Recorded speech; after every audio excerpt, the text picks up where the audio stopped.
right, good morning, everybody, and welcome to Good Morning Xbox on the Iconic Video Games channel. I am your host, Axel1324. And I'm CoolCatTerri. I'm DREADPOOL. And hey, guys, thank you so much for being here on this special Sunday. It is Father's Day. Happy Father's Day to all the fathers out there, the gaming dads especially, such as DREADPOOL. DREADPOOL, you're the dad here. You're the resident dad. Why aren't you on screen? I'm podcasting naked today because it's Father's Day. Why not? And earlier today, you said, I'm eating lasagna and podcasting naked. That was great. Nobody wants to see that. No. Not even the wife. It's so funny because one of my best friend in high school, every time I would go into his house or something and his dad was there, his dad would be in his underwear, in his lazy boy, drinking tea. And that was this thing. I was always traumatized by the underwear. And I'm not talking like boxers, I'm talking whitey tighties. Oh my gosh. You didn't know my dad, did you? That's how I we grew up. Obviously later on in life he started putting on shorts, and then he'd have a loose short sleeve button up shirt that he'd leave open. So that like I said, once I was out of the house, then he started doing that. But it was funny because he literally same thing, just walk around the house with tidy whities, and that was it. Oh, did we lose DREADPOOL? No, I stopped talking. Oh, no, okay. that was the end. That was it. That was the end. Wow, it was so sudden. Yeah, no, the dad's always coming through. Is that a dad tradition? Are you now in your whitey tighties? No. I'm on my black trunks. It's so fun. Guys, let us know some traumatizing things you saw with your dad out there. Terry, did you ever get to experience the dad in the underwear? I mean, I think maybe once or twice, but that wasn't something that he did. Yeah, I gotta tell you, it wasn't something my dad did. My dad was always in shorts or pants, but he was always shirtless. I do remember that. Always shirtless. My dad, he didn't wear shorts. He was blue jeans all the time. Hottest, stickiest day, blue jeans. Yeah, no way. Not on the hottest, sticky days. Yep. But that goes into him, working construction though too. So he just got used to having to wear, thicker pants. Oh no. I have to wear pants for work, right? And it's summer, like my position requires pants. Like they have a dress code for like certain positions what you can and cannot wear, and I'm in the position where I must wear pants. The position above mine is dress pants, so I can at least still wear jeans, But man, it is so hot. I feel like those jeans are glued to me sometimes. I hate it. I just think it's funny. You're in a position that you must wear pants. Why? What else would you wear? Well, no pants? No, I can't wear shorts. I can't wear shorts and stuff like that, because I have to always be presentable in case a customer visits. Stuff like that. So, anyways, I feel your dad's pain. Let's check in with the iconic chat. We got It's Timothy joining us. Thank you so much, It's Timothy. We appreciate you. We got You're Wicked Hot here. Hey, good morning. Can't wait for the show. Thank you so much. You're Wicked Hot. We got my brother here from the Iconic Video Games Podcast, Doggy Dog 420, saying good morning, everyone. Good morning, Doggy Dog. Let's see. We got Death Dealer from the Iconic Video Games Podcast as well, saying, well, good morning, everyone. Good morning, Death Dealer. Yeah. Jesse Darby says, where's the show? Yeah, sorry, we started a little late today. Thanks to me. Sorry, I had to sort something in the morning before I got on here. Apologize for that. Crazy Greek Dude joins us. Thank you so much, Crazy Greek Dude. He says, yo. And Nix says, good morning / afternoon, everyone. Good morning, Nix. That's right. You are 6 hours ahead, I think. So it is the afternoon for you. And thank you so much for taking time out of your day to join us. Well, hold on. I'll get it out of the way. It was a B+. I'm going to guess Jesse Darby's talking about the Xbox show. Oh, man. Let's see. And Jason Max says, just remember, Xbox is #1. As always, Jason Max, thank you so much for joining us. We appreciate you. And Nick says, to all the stepfathers out there, this day is for you. You're the father that stepped up. Yeah, I also have a stepdad. And he did teach me everything I know about working on cars and working with my hands and working with power tools. So shout out to my stepdad, who basically turned me into a handyman. So yeah, no music in the background today, guys, as my computer, I finally found out what was slowing my computer down, my stream last time, Dread. Mm-hmm. And it was Windows Defender. Really? Yeah, it was doing a scan, and it was eating up all the resources. So there is no scan right now, so I'm sure it would work, but still no music in the background today, guys. We're going to do something different. We're just going to talk it away in silence. Dead silence. Where everybody can hear you scream. In the sound of silence. But guys, this last week was amazing. Of course, last week we started with our pre-show with the Xbox gaming showcase and the Starfield gaming showcase. So right after this, I got up and I went directly to my couch, sat down, and enjoyed the Xbox showcase and Starfield Direct. Let's get some of the general thoughts here. Terry, what did you like about the Xbox showcase? What did you hate? And I know that, and I gotta welcome you to Constellation, Terry. Oh my gosh! So I was not expecting the showcase to Yes. open with Fable. That was unexpected. Like we were hoping Fable would be there, but I did not foresee that being the grand entrance to the showcase. So that was unexpected. So I really applaud them for doing that. Just kind of rip that Band-Aid off and get it out of the way so people aren't, sitting there complaining the whole time like, where's Fable? Yes. You got it right now. That's right. So that was pretty awesome. And it looks, graphically from what they've been showing, and they keep going on about how that is like how the game looks. It's not like CGI. Like that's how the game looks. So like that's pretty impressive. So that's cool. And I like how they made a little joke with it in the thing for, you can still kick chickens. So that was cool. But however, and then it went downhill from there for me for Fable, because then What? yeah. Okay. I was not thrilled with what they showed for Fable, because to me it felt like they weren't doing, like the story of like what Fable is. I know like they were going to do like their own imagining of Fable, but instead it looked to me like they were giving us a reimagining of Jack and the Beanstalk, and I was livid. I do not want Jack and the Beanstalk. Where's our Fable? Okay. Yes, that is a Fable, but that's not our Fable. Okay. So that's not what I want. So I don't know. I was disappointed because I don't want Jack and the Beanstalk, man. Like that's not what I want. So I don't know what that is. I was like, what is this nonsense? So I don't know. I guess I'll have to see where they go with that. But yeah, that was, very upsetting for me. Very upsetting. Oh no, Terry. Oh no. So Fable under-delivered on what you wanted. Yeah, like I don't know if I'm worried that they're gonna jump around in actual Fables, and that's not what we were looking for. Like, you know what I mean? Well, I mean, the spirit of the original Fable was that you yourself were the Fable on the Yes, adventure we're making our own story, and you can play as a hero, or you can be evil or whatever, and you're basically making your own story. This gives me the impression that we're going to play through like Aesop Fables, and I don't want to do that.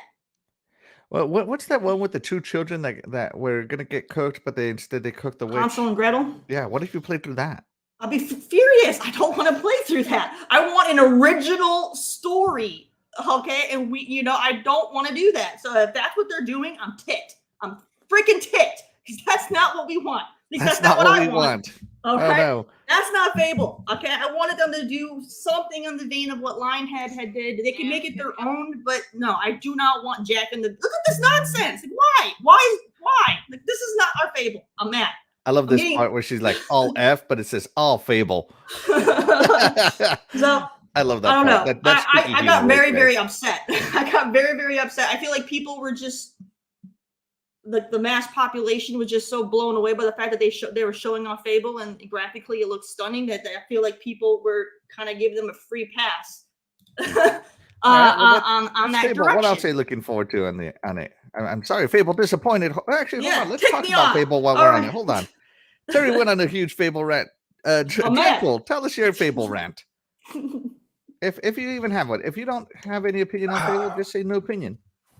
I don't have big opinion coming through, clearing his throat. Here we go. No, it was exciting to see this, and first time, just going right into it, opening after all the rumors. The graphics for the facial animation, they did very, very well.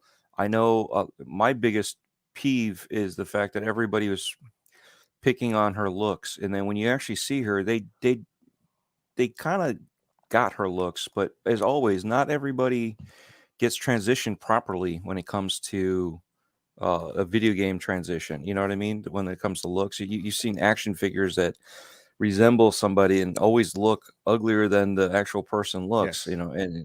But that's how media works. Sometimes it doesn't work out that way. And when you look at her, she's not that bad looking. And I'm looking at it like this. I look at it like Fiona in Shrek. That it's basically Cameron Diaz, and it doesn't. She's got some facial animations that really don't become her, and I think that's part of the style that they're trying to do. Is some of it, and because people are just nitpicking and they just want to pick the little details out of there, and for the negativity, who knows? We might not be playing her. That might just be a character that they decided to put on there. And again, with Fable, you're able to change a lot of stuff with your facial features, hair, clothing. Mm-hmm. So there may be some other aspects that we don't know yet, and it's just the first thing. But you look at her face; she's got little freckles on her. Mm-hmm. There's a lot of detail to her. But again, I think the nuance of what she really looks like didn't come through properly, but people are nitpicking over something silly. When you're playing the character, you're looking from the backside of the character. It's true. So go ahead. I think what they're doing, and this is just, they might not be doing this, but I'm thinking what they're doing is they're showing the fact that, you're starting out as a peasant, and a peasant is going to be dirty and, not looking their best. Oh, and I'm thinking as you are building up your hero story, you're going to start getting better clothes and you'll start getting cleaner. And you'll be able to, customize makeup or whatever if you play a female character, and, or hairstyle so you can look more handsome if you're a man or whatever. And I think you would be able to, make yourself look more becoming as you go through your story. That's what I'm thinking they would do. But honestly, I couldn't care less how she looks, but I'm just saying that's probably what they're doing. She looks like a peasant because she's probably a nobody that has to become somebody. Well, you got to remember, you look at people today that have lived into their 70s, and some of them are looking good. And then you got others that are in their 50s, but they've been working their butts off, and they've aged a lot more, because of the style of work that they're doing.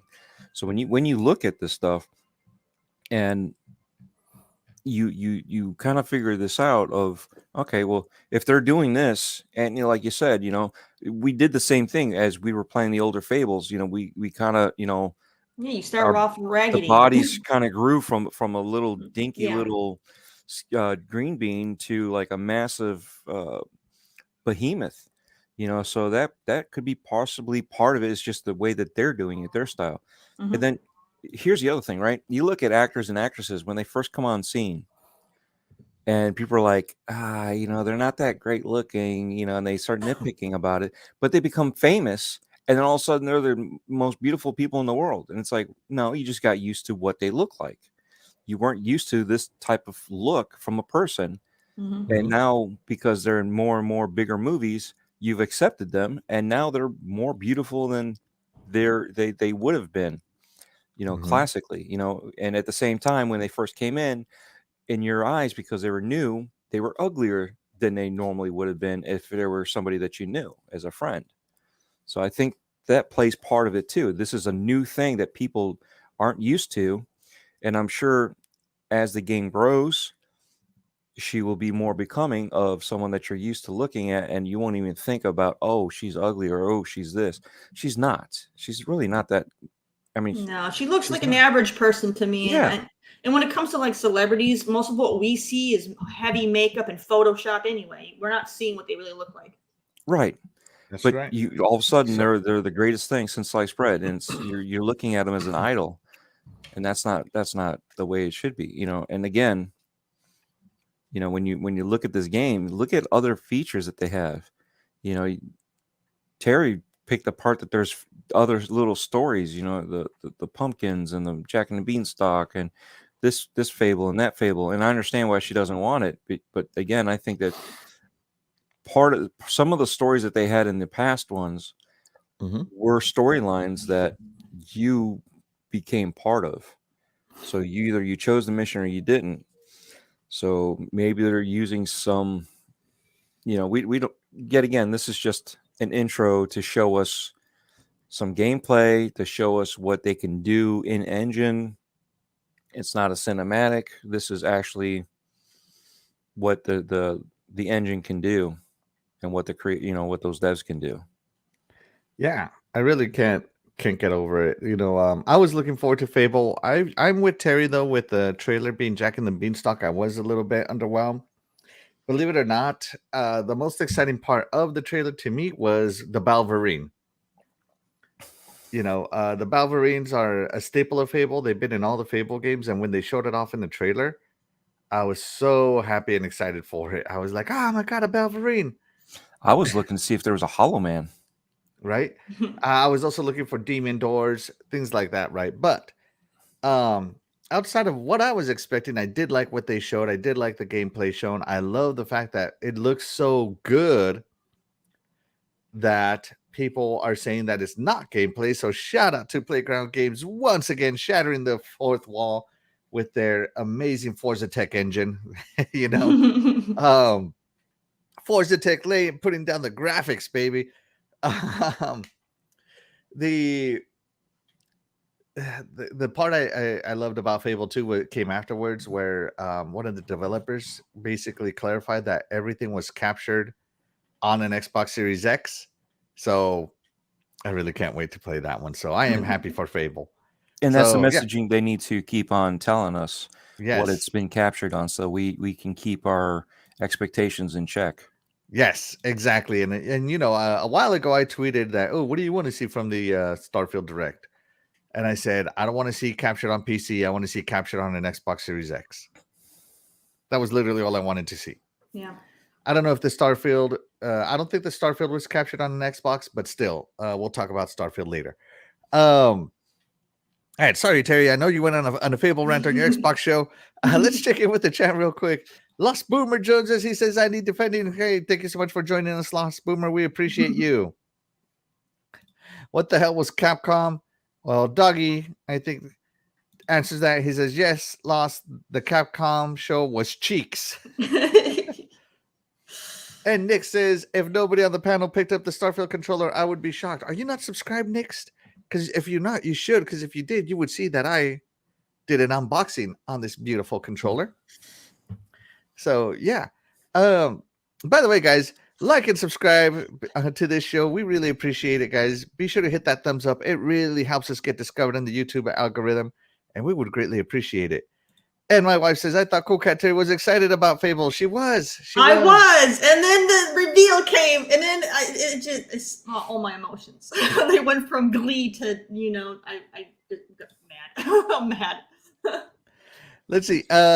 Crazy Creek Dude says, I want the gargoyles to be there. Yes. Yes, absolutely. 100%. I don't want to have to do all the collecting and finding them, but I do like the idea of them just being there and, you know, having witty commentary. That would be nice. And the Graphic God joins us. Shout out to Graphic God Jay. Thank you so much. Happy Father's Day to you as well. We appreciate having you here. And oh my gosh, we got Jim Ryan in the chat. He said, I will eventually turn you all against Xbox. Never happening, Jim Ryan. If PlayStation gets a Connect, maybe. Hey man, that PlayStation Eye or whatever it is, it's there, man. And shout out to Eternal Shaddai on Xbox International and Espanol saying, good morning, panel and chat.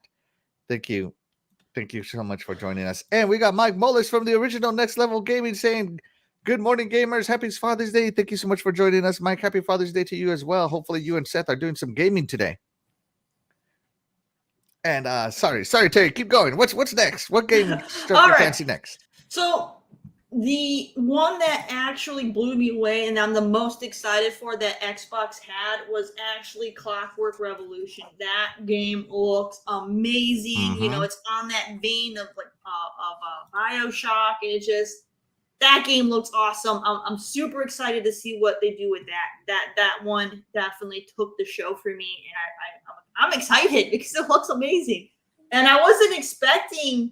Was it In Exile that was doing that? In Exile, yeah. Yeah, I was like, that blew RPG guys. That blew me away. I was like, they said by In Exile, and I was like, okay, well, and then they started showing Clockwork Revolution, and I'm like, this is from In Exile? What? That just blew my mind even more because that's not something you would expect. So I love when developers, you know, do something outside of their like little comfort zone.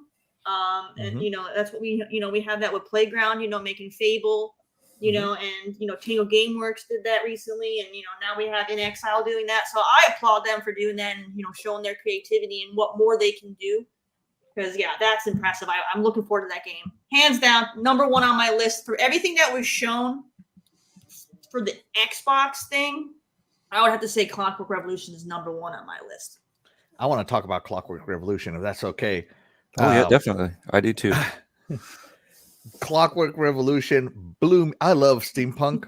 Like you know, Crimson Skies was diesel punk. Obviously, you know, I love cyberpunk. I played Frostpunk on the PC, but I love me some steampunk, man. He just likes punk. All right. I'm a punk kid. I love the way Clockwork Revolution did it, and that whole time travel where if you go to the past and if you mess it up, it's gonna be bad, and if you do good, it's gonna be better. I love that that consequence style.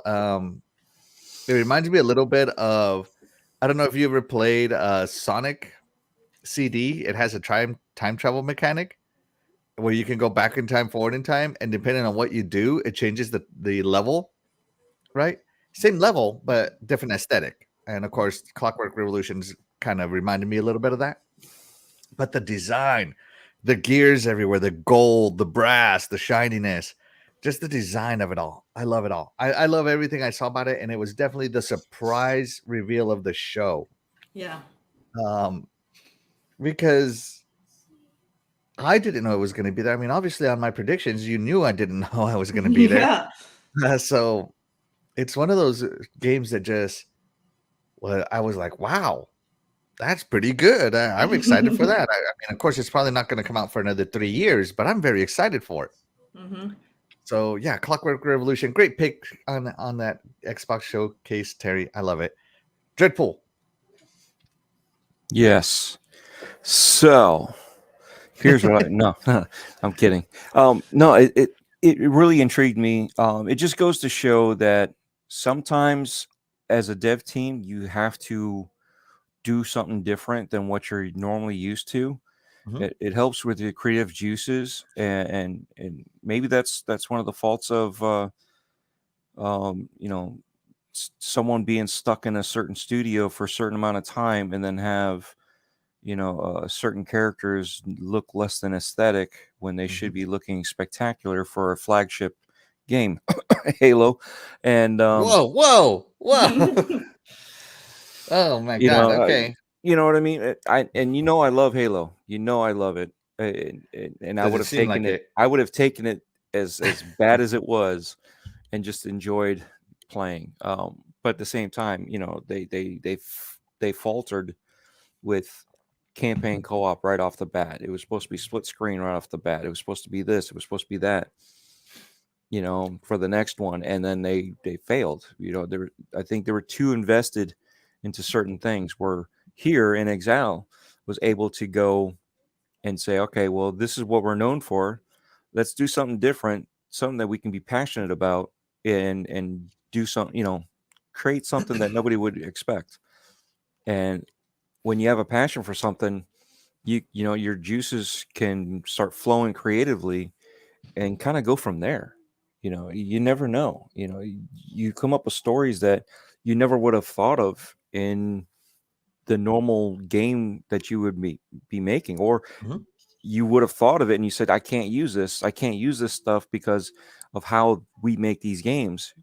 There's a lot of musicians and songwriters that they can't use it for their band, but they sell the songs to other musicians and other bands, you know. So Prince was one of them.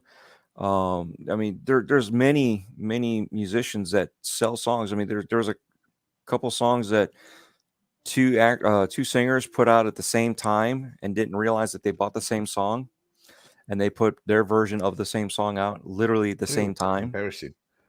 So and it's just stuff like that happens, because it doesn't fit for them. So something like this, it doesn't fit for them, but they can, you know, okay, well, this isn't our type of game, and let's make a new type of game, you know. So now they've gone from there, you know. Corey Taylor was Slipknot, you know. He also had, oh crap, I just forgot the other name. Stone Sour, right? Yeah. Certain songs he wrote for one wouldn't work for the other. So same scenario here, you know, but they're keeping it within themselves and going off in a different direction, which is great. So I can't wait to play this. And I know people are saying, you know, it looks like BioShock, it has resemblance of it. I think so, but I don't think so. You know what I'm saying? Maybe it has some resemblance, but I don't think it's anything BioShock. So be prepared to be shocked. Even if it is something BioShock is so fantastic. Who cares? There's a reason why people know the BioShock name. Yeah. Right? I'm not saying that it's a bad name to be called. Yeah. I'm just saying I don't think they're labeling it right. Yeah. We'll see more of it in the future. I don't think we'll see it again next year. We might see it the year after that. But yeah, I think this game is 3 years out. 2026, 2027. So yeah. Web Dave joins us. Shout out to Web Dave. Thank you so much for joining us. We appreciate you. He says, good morning, everyone. Good morning, Web Dave. Thank you so much for joining us. Let's see. Eternal Shaddai says, I like Jusant, the studio that created Life is Strange, and tell me why they make really good story-driven narrative games. I can see Jusant being another hit from them. Jusant is that climbing game, isn't it? Yes. Yeah. By Don't Nod. By Don't Nod, that's right. And Jim Ryan says Spider-Man is greater than Jack and the Beanstalk. I agree. Speaking of Jack and the Beanstalk, Terry, we had a poll. We had a poll. All right. Did you like what was shown for Fable? 88% said, of course. 5% said, not my Fable. That was my vote. 5% were undecided. Well, there you go. One undecided, one not my Fable, and everybody else liked Fable. You're on Lonely Island over there, Terry. I know what, I'm used to being on my own little island when it comes to games. That's fine. All right, and Red Monkey Butt joins us. He says, "Hello, fellow Xbox. Hello, Red Monkey Butt. Thank you so much for joining us. We appreciate you." All right. Let's see. You know what? Let's go down to Dread. Dread, what is the next game you want to talk about? If there is one. Ooh, another one, right? Yeah, this list here. We don't have to talk about all of them, so just talk about the ones you No. Here's a good one.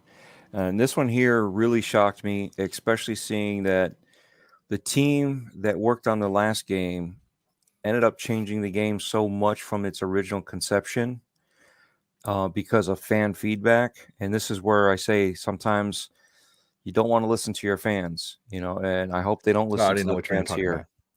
Yeah, you know what I'm talking about because my wife brought it up too on Friday night with the Iconic Video Games podcast.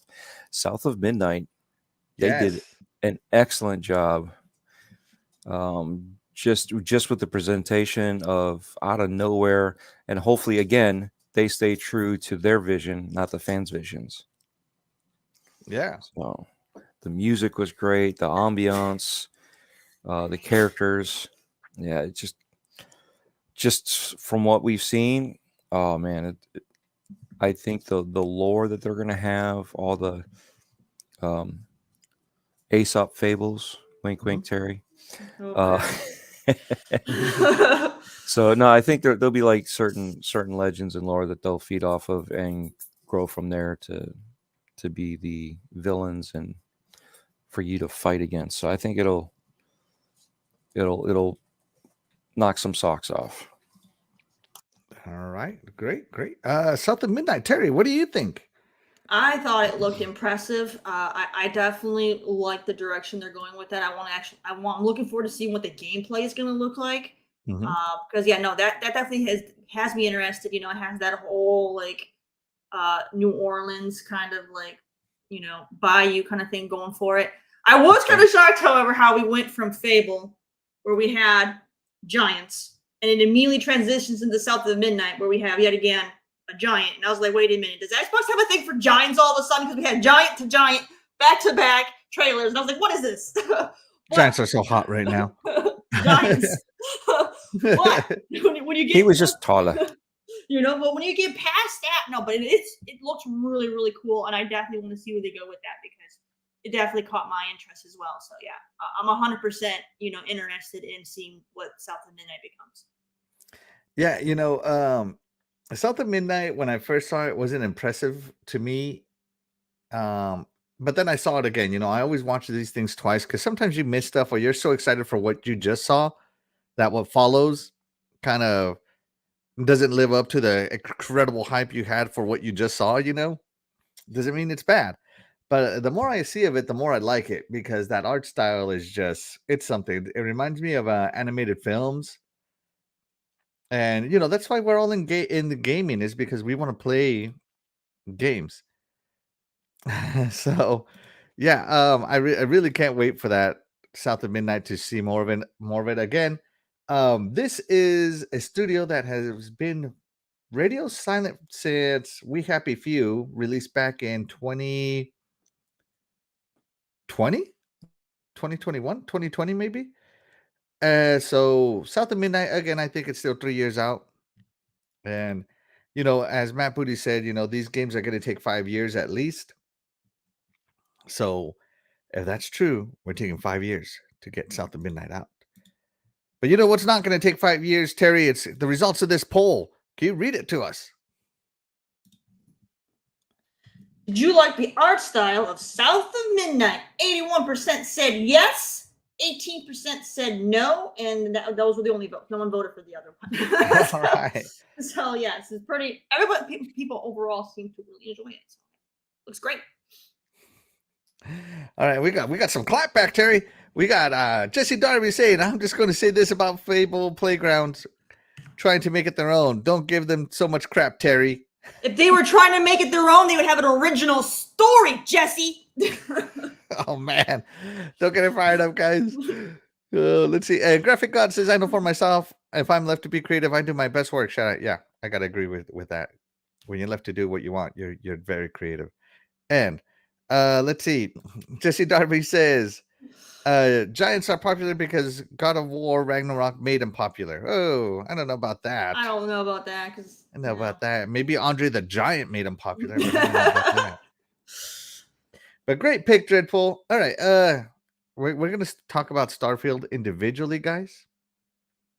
So I'm gonna skip around, and I actually want to talk about just to rub salt on the wound here because it is Father's Day. Sea of Thieves, Monkey Island. So if you recall in our prediction, I said I don't want to see seasonal content on Sea of Thieves, but I do want to see it if they have a new story like Pirates of the Caribbean. And what do you know? They have new story content like Pirates of the Caribbean in Monkey Island. Another free story for all of you pirates out there. And it looked good, didn't it, Dreadpool? No, see that's the thing though. You guys misunderstood what I was saying. Oh. I don't mind the added storylines. No, I'm kidding. You know what I mean? When it comes to something different, it's the same old season this, season that. Okay, yeah, there's nothing to show, but I don't mind. Like the Pirates of the Caribbean piece. I didn't mind. The main storyline. It was good. But I've grown tired of it, So this is something different that at least it relates to pirates. At least it's nothing that has, we were talking about how having Master Chief and this and that, but it's already there. They did cross over certain IPs onto the ships and onto the certain looks and stuff like that. But I just didn't want more of that, So a storyline is totally different, and that's something good that helps expand more for people to play.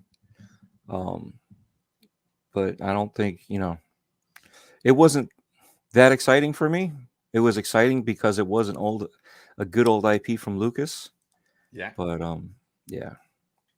I mean, all right. Well, there you go. Monkey Island. Terry, you said you mind. Well, what do you have against Yeah. monkeys? Not well, first off, I hate monkeys, but okay. But it has something to do with Monkey Island. All right, but okay. So when they started showing it, I'm not gonna play it because I'm not a fan of Sea and Thieves. But I immediately was like, okay, Axe is gonna be thrilled. He's probably jumping out of his seat right now because he won his story. He's getting his story. So I was happy for you, Axel. The whole time they were playing it, I was just thinking about how happy Axel probably is right now because I couldn't care less.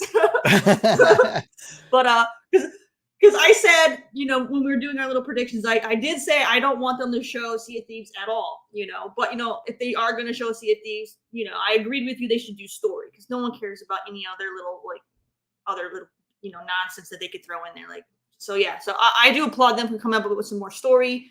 I did not foresee them doing Monkey Islands. That definitely caught me off guard. I mean, it makes sense. It's in the same vein, but I don't know. It's just because it's a point and click game. I feel like it kind of gets forgotten. So it's awesome. More story for you. So I hope you enjoy it. In the Pirates of the Caribbean, there was a Monkey Island area, so it's only natural that the Monkey Island came to it. I should have known. I should have known it was coming. They were giving you early spoilers. Yeah. And I played the Caribbean story. I 100%ed it, I think. I'm fairly sure I did because I played that story about 5 or 6 times through. So I really enjoy that Pirates of the Caribbean story. Death Dealer says that DREADPOOL is lying on Father's Day. You're gonna claim that he's lying, Death Dealer, on Father's Day? Oh, she said a whole lot more while I was muted. Oh man, she says she remembers last week. Oh man, let's see. The truth coming out. The truth coming out. She's got the receipt. She took notes. That's right. You should have recorded it, Death Dealer. Let's see. RWK88 says, good morning, y'all. Good morning, RWK88. Thank you so much for joining us. We appreciate you guys. Again, if you are just getting here, be sure to hit that like button. It helps us get discovered, especially on the YouTube algorithm. We are a smaller Xbox podcast right now on the Iconic Video Games channel. But yeah. Let's see. Sea of Thieves is like Minecraft to me. Just can't get into it. How dare you compare Sea of Thieves to Minecraft? I wouldn't compare them, but I'm right there. I understand what you mean. You mean that they're targeted for a younger audience, and they definitely are. They definitely are. One of my favorite times on Sea of Thieves, I played Sea of Thieves. My friend got on, and we got on the same boat, but his son took over, and I played with his son for like 3 hours, and he said that his son was having a blast. So Sea of Thieves is one of those kind of proper for all age group games, and it's huge. It's Rare's biggest IP to date, so I like it. All right, back up to you, Terry. Is there another game you want to talk about? And again, we don't have to talk about all of them, but if you have another one, we can. There's one, but I'm going to save it because it's an Ubisoft, so we'll save it for Ubi. So I will do Avowed next.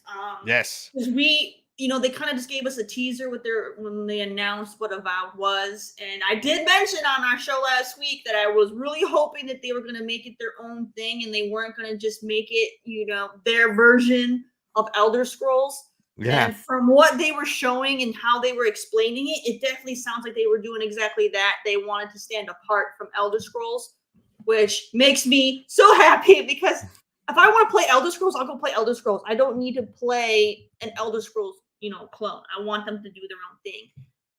And so this is exciting. It got me more excited for Avowed because I was kind of on the fence. I was like, if it's going to be them, doing Elder Scrolls, then I'm probably not going to get into it. But they're not, or at least I hope they're not. They might be, there might be still be some similarities that we'll find when we play the game. But from what I saw, I'm excited. So I'm looking forward to playing it. And don't mimic Elder Scrolls. Okay, we just don't do that.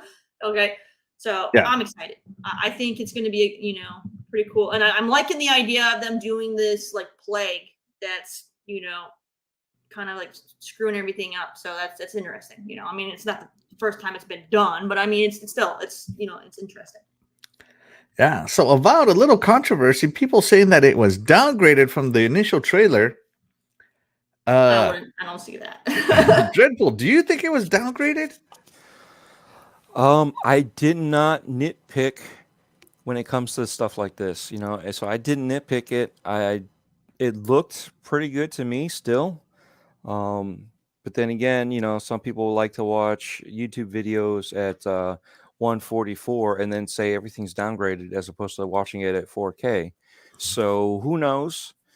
I've seen it happen before, even when I'm Yeah. watching videos, that some videos drop down to 360 or 480, and you know, I'm sitting there watching stuff at 2K or 4K, and some reason it's no longer up there because, you know, one video drops it down and all of a sudden the algorithm doesn't go back up to the next video where it should be at the highest quality setting. So I'm going to blame some of them on doing that on purpose. Yeah. Some of them probably by accident, not even realizing it. But at the same time, Terry stole this one away from me because this was going to be my next one that I want to talk about. It reminded me kind of Fable-ish, but in a first-person view, and kind of, you know, a different type of comedy. It didn't have Fable's version of the English dry humor, which was pretty good. But what took away from me was the fact that I kept on hearing Terry's voice going, "This better not be Skyrim. I don't want to see that." This better not be Skyrim. So, but no, I was one of the ones at the time, and this goes for both, and this game and Starfield were both not for me. They were. I'm happy that it's coming out for my friends that were all excited about it, and they were. But again, this showcase showed off enough that got me excited. So now I'm on the fence, but I'm actually leaning on the other side of the grass where it's greener. That's right. You know, Fresh so cut before I grass. wasn't even sitting on the fence. Now I am, and I'm getting ready to jump off. So yeah, I'm excited to see this game. Hype level's not like everybody else's, but wow, it looked great. It was different enough that it has its own personality. I'm cool with it. So can't wait to play it. I loved Avowed. As a matter of fact, I was the least hyped about Avowed. I had zero interest in Avowed. And before the show, I was like, yeah, it's there, it's cool, it's fine. Whatever. I'm with CoolCatTerri. Better not be another Skyrim, I guess. I wasn't really excited for it. And then this trailer came out. And holy crap, I didn't expect Avowed and Obsidian to go so hard. Shame on me for doubting Obsidian. You know, Obsidian has delivered consistently every time they put out a game so far since they've been acquired. I did not expect Avowed to go so hard and be like, man, that looks like my kind of game. The combat looked tight. The art style looked amazing. I don't care what anybody's talking about. Give me more colors. Screw that. Yes. That 2030. Screw that 2008 gray only aesthetic. You know, I don't know if you guys remember, but like the original Gears of War and the 360 had a lot of grays and browns, and that was it. You know, now we're in the age of color. Gotta. You know, you guys ever remember that what was it, that popsicle commercial where they would lick it and then like different colors would come out? We're in the age of colors. You know, or like the Game Gear commercial. Let's stick with gaming. You guys remember the Game Gear commercial where the guy was like, oh, you know, the colors, Duke, the colors. And the guy's all like, I'm colorblind, kid. That's how I feel that some people are like about Avowed. They want it to be that gray and brown, and I'm just like, no way. The colors, they looked great. This game looked amazing. I cannot wait for it. I'm tired of our fantasy games being dark and gritty all the time. So like, you know, let's get some Which is why Fable is so beloved, because Fable was never dark and gritty. Yeah, I mean, like, so yeah, no, give us some, you know, do something different is all I ask. Just try to do something different. And the way they cast magic, you have one-handed magic and two-handed magic. So I'm really appreciating all of that. Yeah, Avowed to me went much harder than it should have. Much harder than it needed to, but man, am I glad it did. Am I glad it did. Avowed looks amazing. Great choice. All right, let's see. Terry, we had a poll on Avowed. We had a poll. Are you excited for Avowed? 75% said yes, it looks amazing. 16% said no, it's downgraded. And 8% are still undecided. Well, hopefully they'll decide in the next coming years, I guess. Avowed is probably 2024, I think. Cyber Gunther says, let's go, gamers. Happy Father's Day. Hey, happy Father's Day to you, Cyber Gunther. Thank you so much for joining us. We appreciate you. Be sure to hit that like button. Who's up next? I lost track. I was so excited for Avowed. Who picked Avowed? I picked Avowed, so... so it's Dreadpool's turn. Dreadpool, what's the next game you want to talk about, if you want to talk about any remaining games outside of Starfield?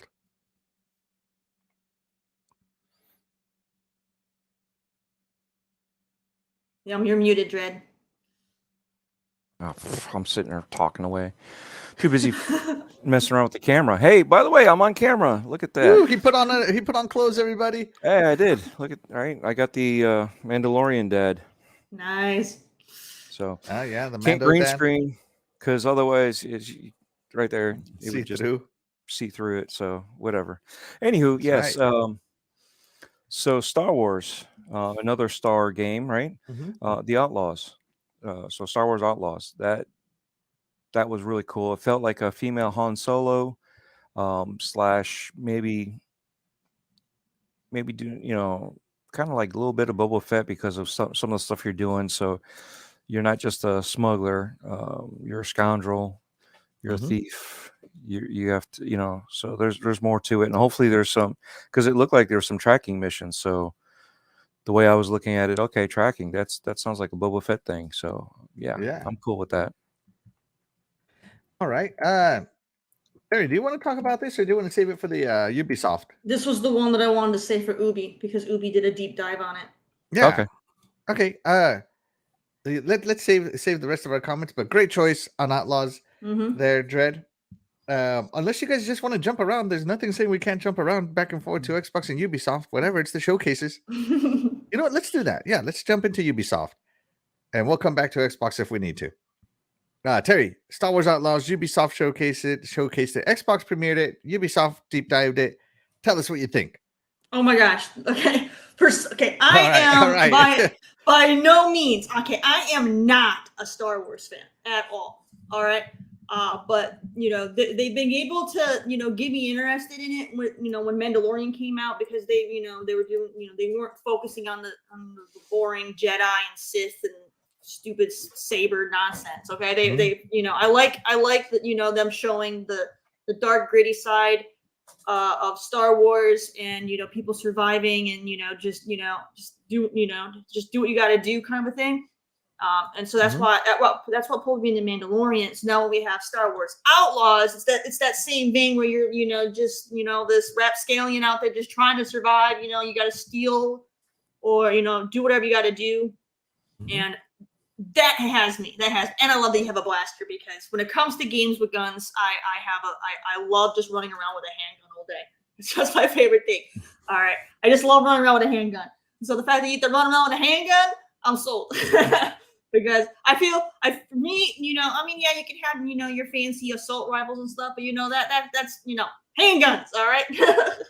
All right, so handguns, all right, takes more skill, all right, than spray and praying. All right, so I'm excited for that. And then, of course, you have, I think they call them Knicks, I think, the cute little sidekick little. Oh, yeah, the Knicks. Yeah, he looks awesome. He's so cute. So that's cool, and I like that you can, kind of command him to go and do things with the environment, which is awesome. And so, it just looks great. I'm all in on this game. Someone who's not a Star Wars fan, it looks amazing, and they did the one thing that Starfield didn't do: takedowns. All right, so that's right, takedowns. Yeah, they kind of takedowns. All right, so I'm in. And the moment they were like, okay, we're gonna do stealth, and they had a takedown, I was like, yep, Ubisoft knows how to do stealth. You gotta have takedowns. That's right. All right, so the originators of the takedown. Yes, you gotta do takedowns, man. Like, I'm sorry, like that was. Well, I'm sure we'll talk about Starfield here eventually, but like that was one of my biggest letdowns. Because they don't have takedowns, so gotta have takedowns. So takedowns, pistols, cute little sidekick. You know, There is I'm no a- up or I'm- down in space. You can't take him down. you know, so I'm all in. I'm all in. You know, and you still can. You know, I love too that when you get in your ship and you fly into space. Mhm. I love how you actually were flying the whole way through the atmosphere into space. They didn't make it like a boring little like load screen or something. You know, you actually get to do the actual traveling. So I love that. I love that. So we'll be doing it right. Cyber Gunther says using the blaster is uncivilized. CoolCatTerri. No. better to do one bullet with a blaster than 100 with the the other one. Talk about uncivilized. You gotta turn someone into Swiss cheese. Come on. It's the only way. Overkill is the only type of kill I'm into. Oh, and of course mass explosions. Okay, they have mass explosions. You know, you gotta have the handguns. You gotta have proper stealth. Starfield doesn't have proper stealth. Proper stealth. All right. And explosions when things get, when all that falls apart, all that falls apart, and you need to, just like, screw it, mass explosions. So it hits everything. Yep, we need those detonators. That's right.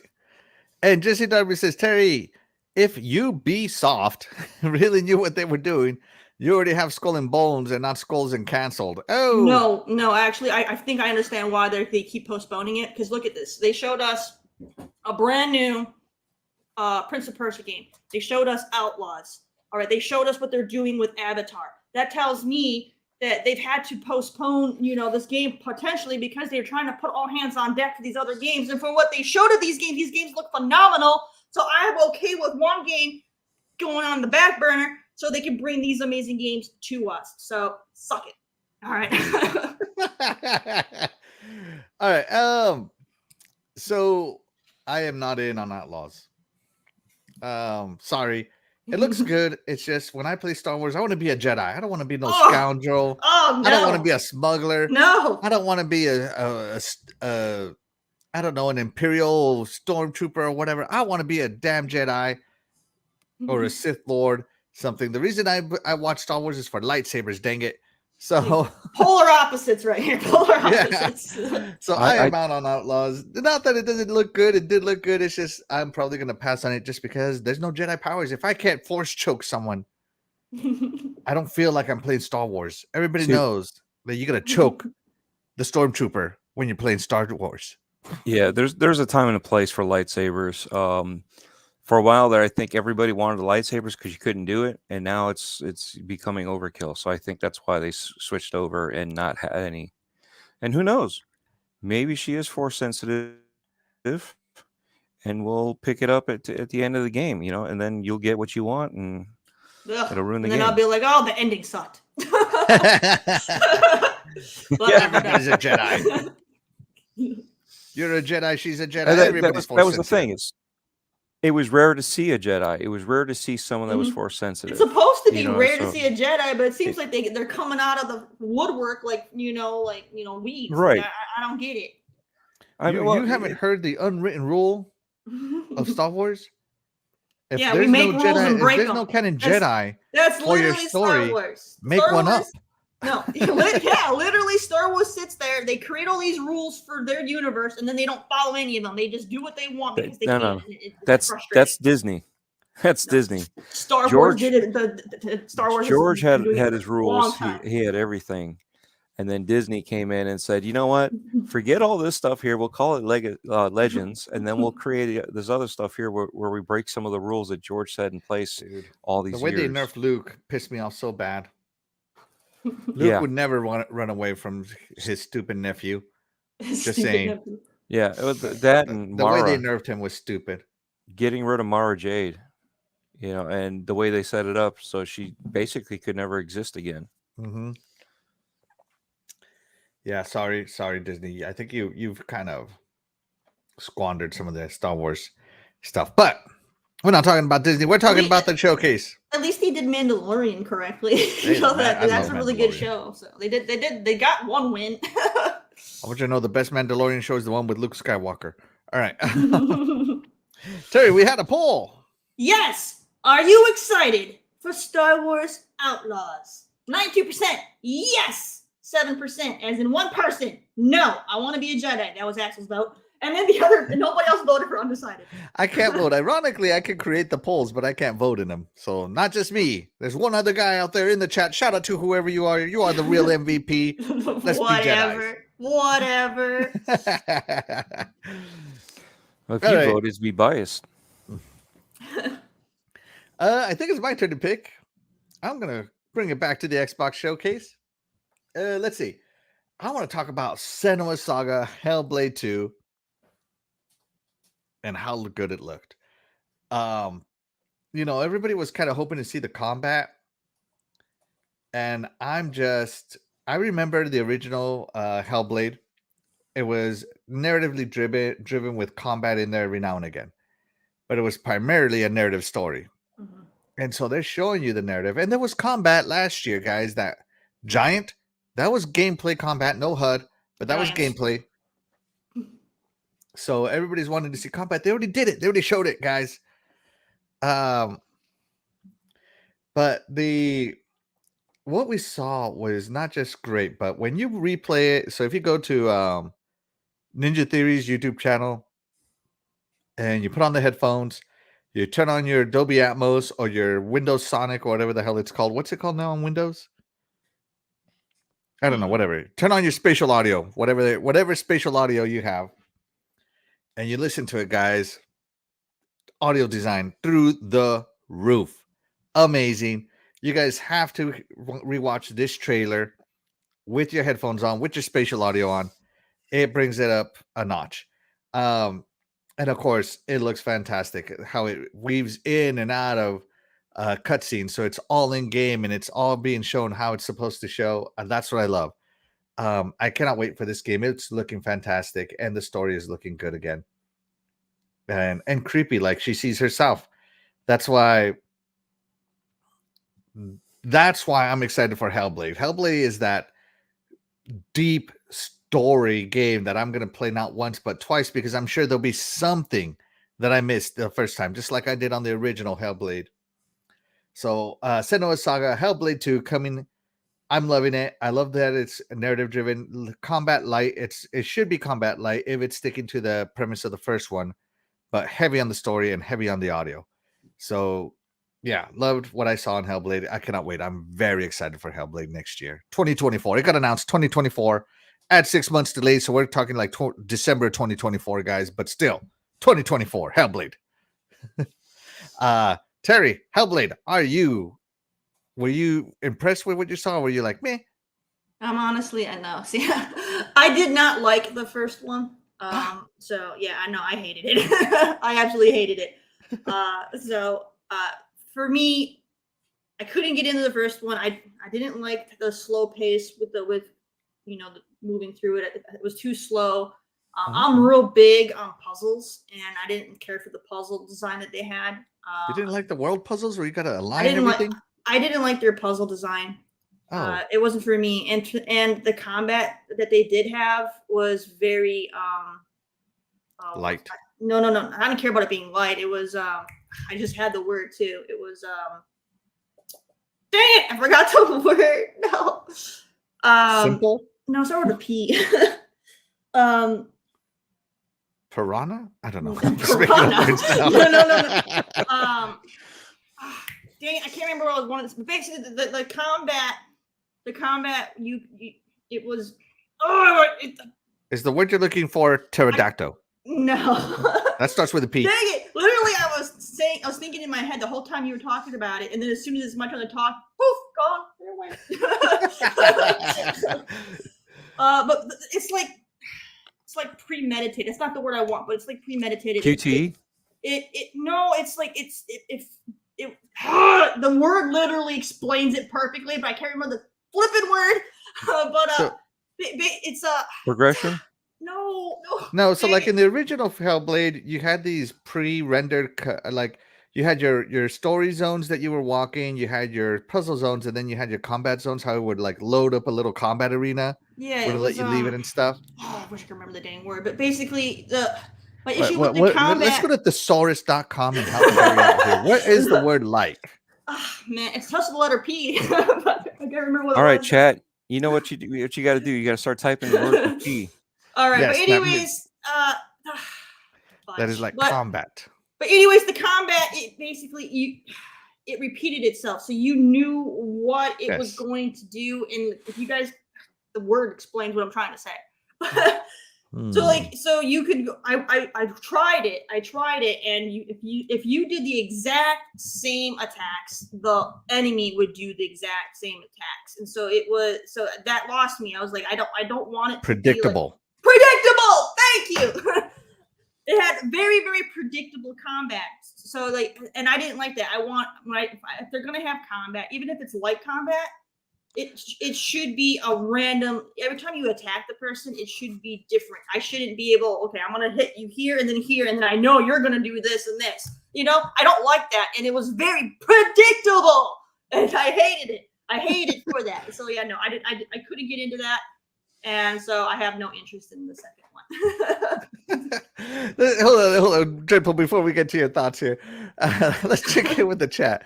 Cyber Gunther's talking about Skull and Bones real quick. The game has been postponed so much that it's turned into Skull and Bones. Good.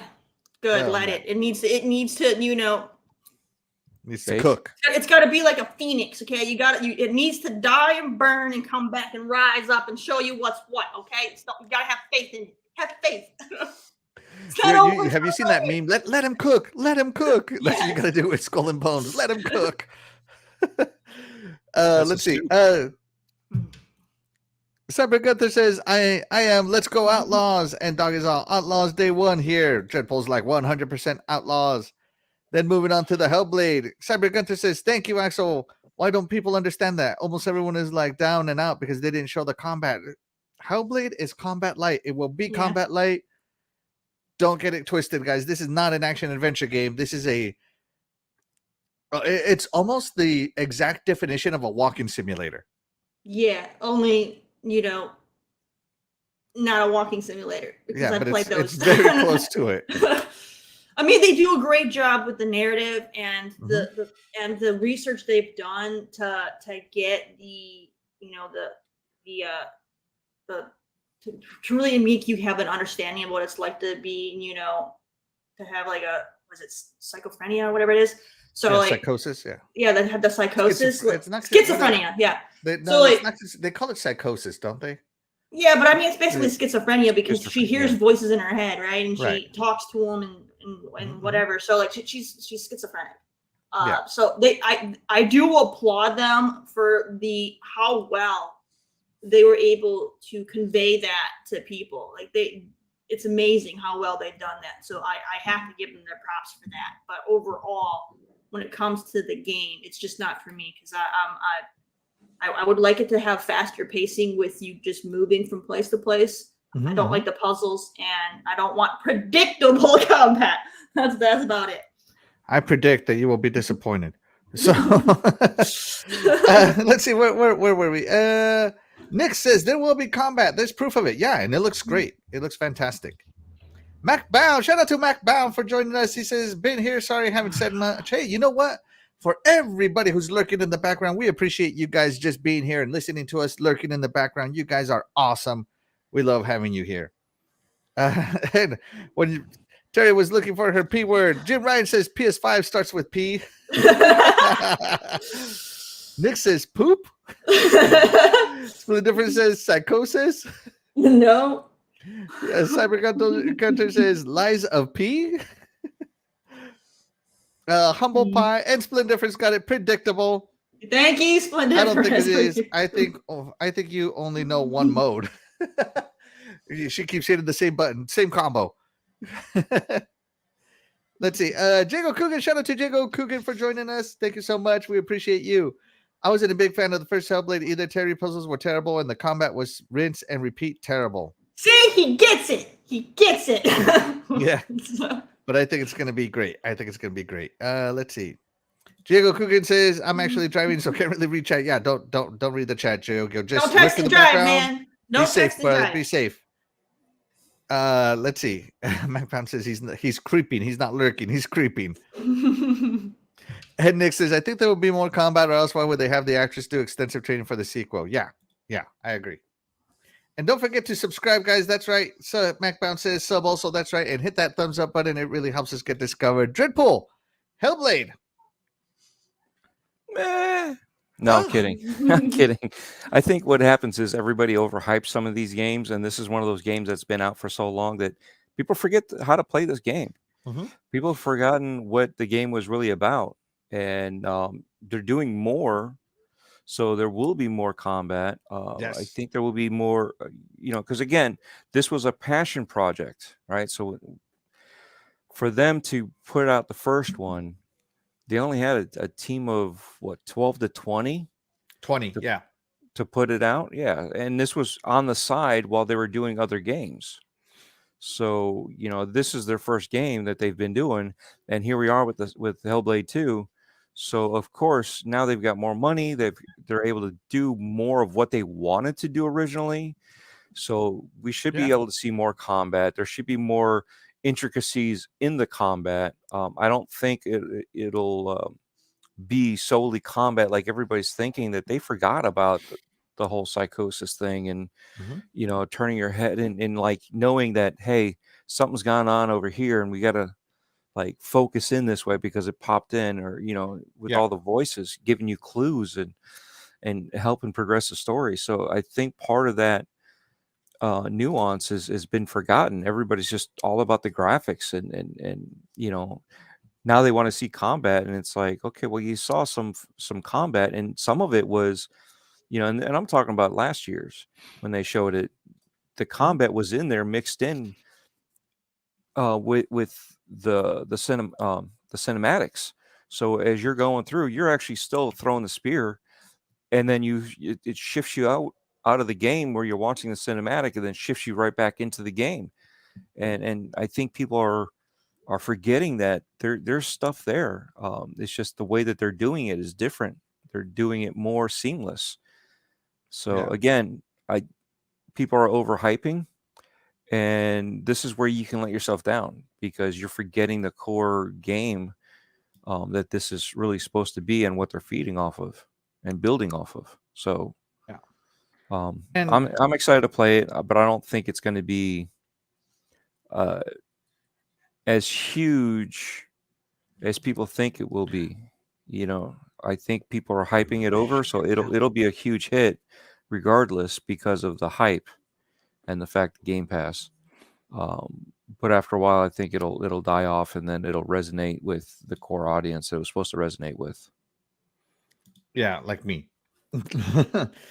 And shout out to Melina Jurgens. She had zero acting experience, and she ended up being the best choice for Senua. And now you can't really have one without the other. And she was a developer, so shout out to her.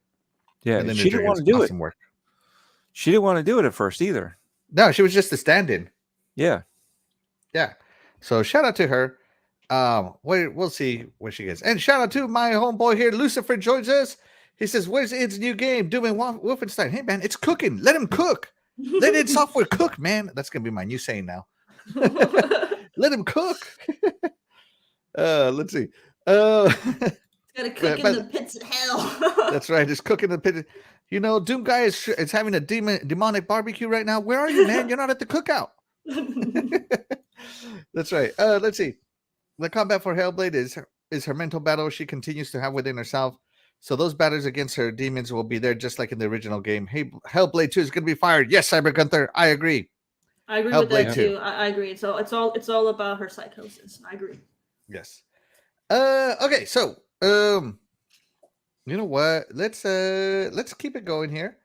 So if anybody has anything else from the Xbox showcase outside of Starfield, go ahead. Or if you want to move to the Ubisoft forward, or do we want to move on to the Capcom? It doesn't matter. Capcom didn't make a pretty one of these.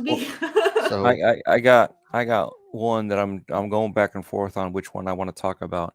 all right. And I think I will talk with the end of Xbox, which was 33 Immortals. Yeah. Oh yeah. That one there, when I first saw it, I was like, meh, whatever. Yeah.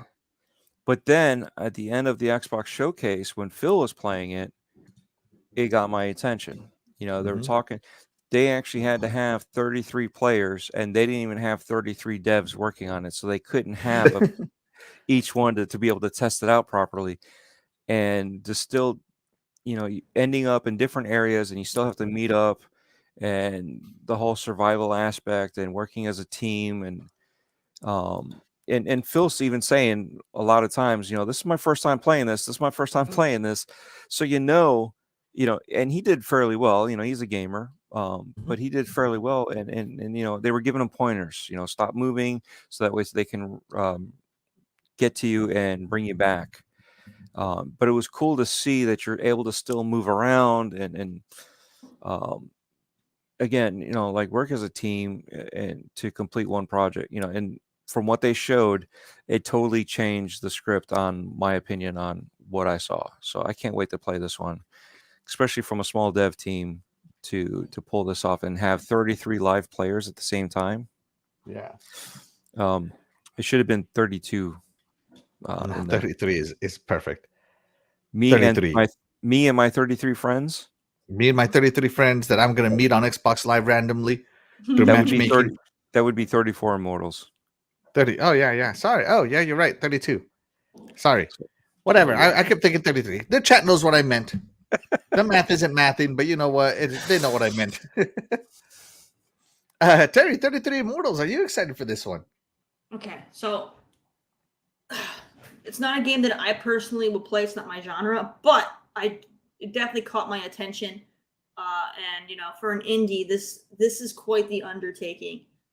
To go and take a game, in that vein of like Hades, and then to make it to where you could have 33 total people playing it at the same time. Like that's impressive. I mean, we have big, big AAA games today that, struggle with having, lobbies with 10 people in it. You know what I mean? So, this, I want to see how it turns out. This is really cool. And to get people to work together is not easy, especially for gamers, because some people want to explore. Some people just want to hack and slash. So trying to get people to work together is going to be the biggest challenge. And you have a large number of people that you want to try to get to work together. I think this is going to be a very frustrating game. And not because the game itself is going to be frustrating, because people are frustrating. I want to see how. I kind of just want to sit and watch, eat popcorn and see how this plays out, because people are going to either make or break this game. So I want to see how it turns out. I think instead of 33 Immortals or 32 friends, it's going to be 32 people added to Terry's block list. Because if you think, to me, it sounds like a Destiny raid where you have to work together, but instead of trying to get 4 people to work together, you gotta get 33 people. Like this is gonna be the biggest headache ever. So just pass me the popcorn. Let's just watch this show, because I'm sure you're gonna have some hilarious live streams of people just blowing up at each other. So oh my god, will this game end friendships? Terry, will this game end friendships? Heck yeah, it will. It could.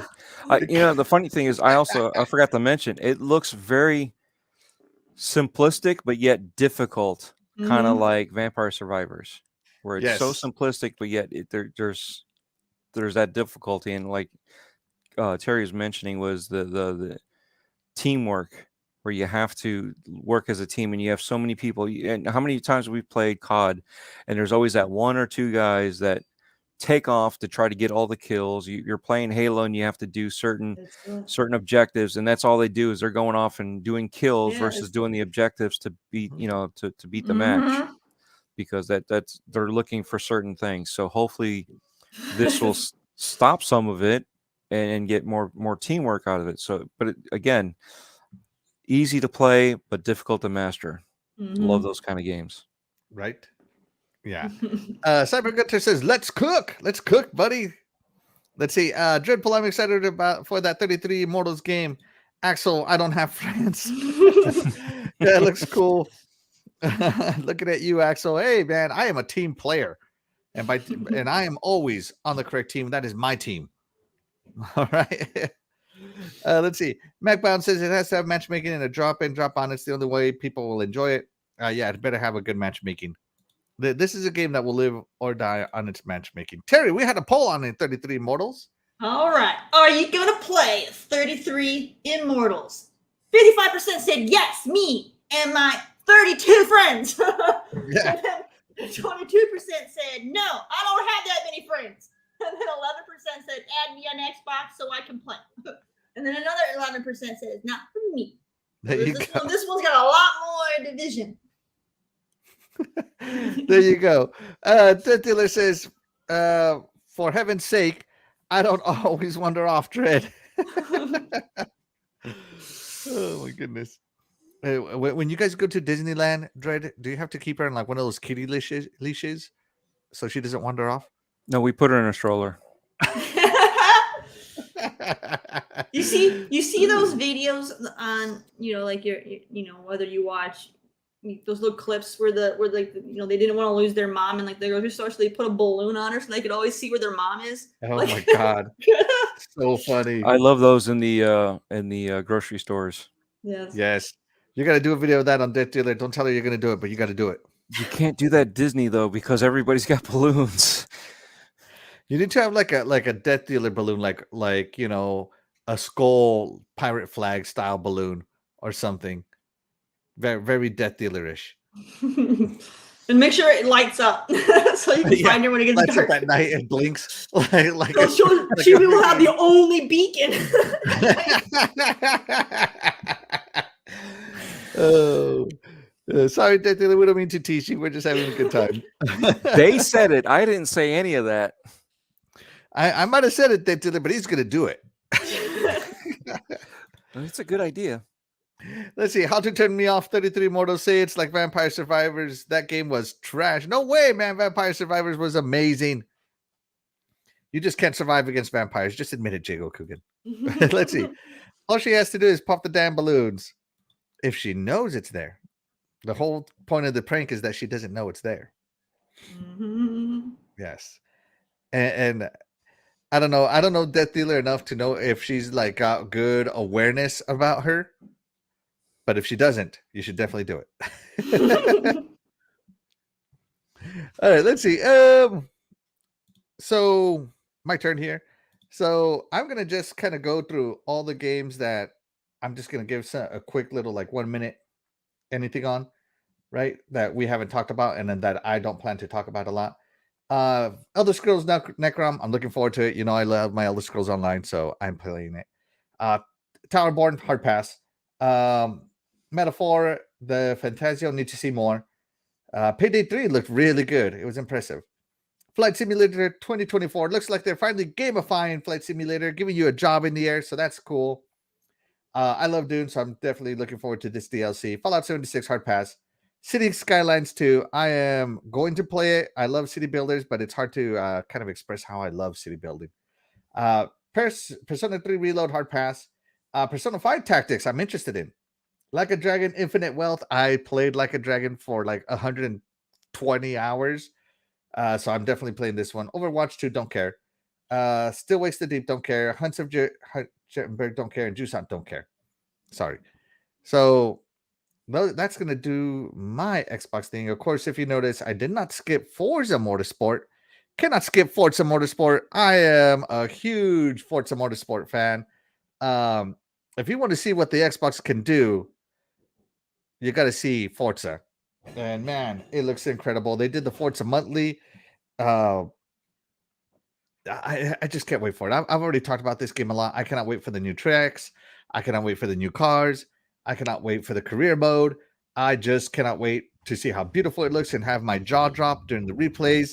I am just excited for Forza. I'm going to definitely play Forza Online and lose every race I've ever raced. Keeping in tradition, coming in last place, just the way it should be. I am the last place guy every time I play Forza Online. But hey, I have a good time doing it, and that's all that matters. So yeah, Forza Motorsport, very much looking forward to it. Anybody else got anything on Forza Motorsport? Yes, avoid the rocks and quit blaming me for it. Oh yeah, that's right. Don't play with DREADPOOL. Don't play with DREADPOOL. He will ram you off the road. It's just the way, it's his play style, guys. He can't help himself. It's the way he plays. Hey, man. Dirty. Bumpin's racing.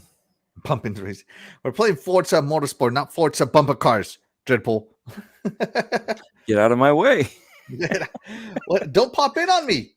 You get Fix your network connection, bro. You saw the video. You still can't deny that. Look, I You was weren't following the there. line, you were following the line, and Doggy was following the line, and we all unpopped at the same time. You know that ghosting? It's just that you got priority for some reason, and me and Doggy went flying. All I know is Dreadpool ran me off the road and won the game by default because he ran me off. And laughed about it. He Oh, it almost was died from hysterical. laughter. I'm You still could hear him laughing. reaching, like, struggling to breathe. Because when you watch your two friends go one way and then the other way, and like, you ran me into a rock, I was like, I'm just going straight. You weren't even there. So yeah, it's hysterical. And we both start dropping the F-bomb at the same time on you. Oh my god, that was a great one. Yeah. Good times. Terry, Never forget that one. Terry, Forza Motorsport. Are you gonna play it? No. No. All right. Hey, you know what? It's not for everybody. Dungadon says Forza has PlayStation fanboys on Twitter delusional. They take pictures of GT7 in a metallic paint jobs with replay mode, trying to say it looks better than Forza. Yeah. Tell him, Doggy. Tell him how you really feel. GT7 doesn't even look better than Forza Motorsport 7 from 2017. Oh, Ooh. hard hits. I gotta agree with that. Yeah. And General Ram, that's right. General Ram DREADPOOL. Before we jump off the Xbox showcase, of course, we're going to talk about Starfield last here. Are there any games on this showcase that you want to talk about that are not on the other showcases? I just want to do a real brief Path of the Goddess. It's not my the type of Capcom game, showcase, but that looked really good. Yes. And I know it's not my type of game, but wow, that was nice. I'll try it out. That's it. Nothing try more. it out. Yeah, I'm going to try it out too. Capcom hasn't missed in a long time, so I have full faith that this game is going to be another banger. Terry, any other games before we jump off? No, we pretty much covered it, so. All right. Let's check in with the chat here. Let's see. DREADPOOL pretends to be Dale Earnhardt in racing games. Rubbing is racing. Doug says, I love racing with you guys. I would say Forza 2 looks better. Oh, Forza 2 on the 360. Jim Ryan says, I like CoolCatTerri. She does not like Xbox games. Oh, damn. Terry definitely has eclectic taste. Look, I am blunt about my games. I don't care whose feelings I hurt. All right. All right, let's talk about the Ubisoft Forward. I want to start off by talking about Avatar: Frontiers of Pandora. Yeah. That game looks good. It looks so good. It looks so good. It looks so much fun. In the storyline, the kidnapped Navi who got to reconnect after the Battle of the Hallelujah Mountain, so it connects to the movies. And it looks so good. You're gonna fly around, and of course, it's a Ubisoft open world game, guys. So you know, it's gonna be packed with stuff to do. Yeah, I wonder. I don't know what else to expect out of Avatar: Frontiers of Pandora, but all I know is I'm so excited. It releases late this year. Am I right on that, Terry? What was that for this year? Yeah, I think I can't remember the dates on all these games. I think Avatar was supposed to be was that the one for December? I can't remember. Yeah, I think it's for December, isn't it? Yeah, I think that was the one that they had for December. Yeah, so it's going to miss out on the Game Awards, but you know what? It's not going to miss out on the actual awards. Yeah. December 7th. Yeah. So yeah, Terry, take it away for a minute. Oh my gosh! So Avatar, you guys. So this is okay. You get to use a bow and arrow.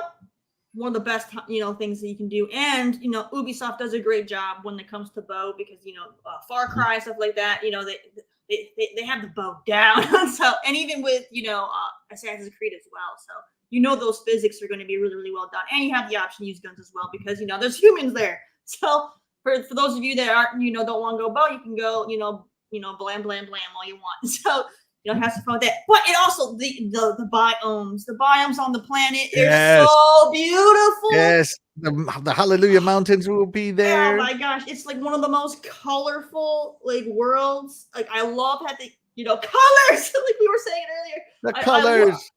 They have the colors. And then, of course, you know, I'm a huge sucker for bioluminescence and like, got it! You know, so, oh my God, this game is going to be phenomenal. I'm super excited. It looks so good. And I'm sorry, I know we're going to talk about Starfield, but when it comes to, you know, vibrancy and, you know, looking like an actual planet someone wants to actually visit, Avatar takes it, you know, like, you know, it just looks so good. So I'm all for it. It looks stunning. So I'm right there. Yes. Yeah. The colors, Duke. The colors. The colors. Oh my gosh. Yeah, no, it's man, it just looks so good. Dude. And I forgot what they call the creatures that they fly on, but you get to fly on that too. Yes. So oh my gosh, they have a little bit of everything. It's gonna be amazing. So you can it's just you know, it's a very well-rounded game, you know, where no matter what kind of play style you have, there's so much different variety in this game that it'll appeal to just about anyone. So it's got hand-to-hand combat, it's got bow and arrows, it's got guns because they were trained by humans. Yeah. My favorite part of the trailer is when he rips him out of that mech and you see like the look of horror on that guy's face as he's getting ripped out. Love that detail. Love it. I don't know if you noticed that, Terry. What was that? I'm sorry. I was looking at chat. I'm sorry. What did you say? Where the guy gets ripped out of the mech, and you know the guy that gets ripped out because you know it's in first person-ish view. Yeah. He gets ripped out, and you see that guy's face just like on horror, like oh my God, you know. And I love that detail. I love it.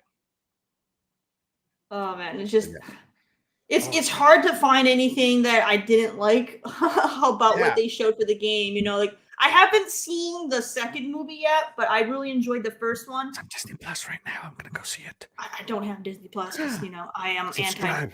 I'm anti-Disney. I'm sorry. Subscribe to Disney. It's like you guys should like and subscribe into this channel. Yes, I 100% support doing that. All right, but so I do want to see it. It's just, oh man, I want to see how they, you know, take the story because the first one was definitely, you know, Pocahontas. It was just a retelling of the story of Pocahontas. I want to see how James Cameron made this one, right? I want to see how that story, you know, diverts from Pocahontas and then becomes more of the original story. What was it? Dances with Wolves. It was like Dances with Wolves. It was Pocahontas too. Yeah. All right. DREADPOOL, Avatar, Frontiers in Pandora. Obviously, me and Terry are hyped for this Ubisoft game. Yes. What do you think? What she said. Yes. All of it. All of it. Yeah, all of it except for hating Disney. But yeah, no, it's very intriguing. It looks beautiful. I love the aspect of it where you're abandoned by both sides and you have to learn the culture that you're going into. And that's typically, you know, for someone that used to travel a lot, that's what I used to have to do, learn the culture. You know, it wasn't just, hey, an American. No, you go there and you respect the people and you learn the culture and you grow from your experiences. And I think this is part of that too, is you're going back to where you should have been. And now you're learning from a outsider's point of view, which we are outsiders technically as gamers. So yeah, definitely it's going to be a fun game. Yeah, I think everything looks great. The experience should be on par with the best video games. Yeah, I cannot wait to bond for life with my flying creature. I forget what it's called too. Also cannot wait to bond for life with another Navi. I hope there's some romance in there. Want to get my Navi, you know. That's the thing about humans, you know. If there's aliens, the first thing we want to do is have intercourse with them. So, oh my god! Right. Cannot wait to bond with my inner Navi. Terry, wait for your wife to come around with a frying pan. Didn't they say that the protagonist wasn't that human in the Navi body, like in the movie? No. You're a full Navi. No. You play a full Navi. She's full Navi. Okay, full Navi, stolen at birth. At birth, so, and raised. And then they did some like cryo thing, like she was like asleep. Like 15 years. Yeah, they put her in cryo, and they woke up 10 years later.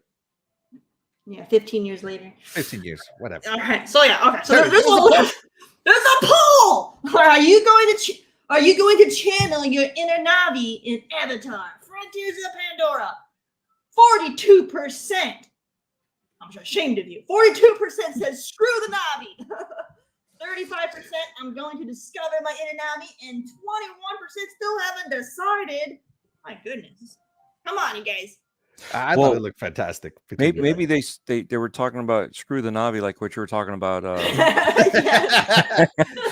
Maybe that's what they were thinking. Choose my words better. They want to make blue babies. They want Navi babies. That's right.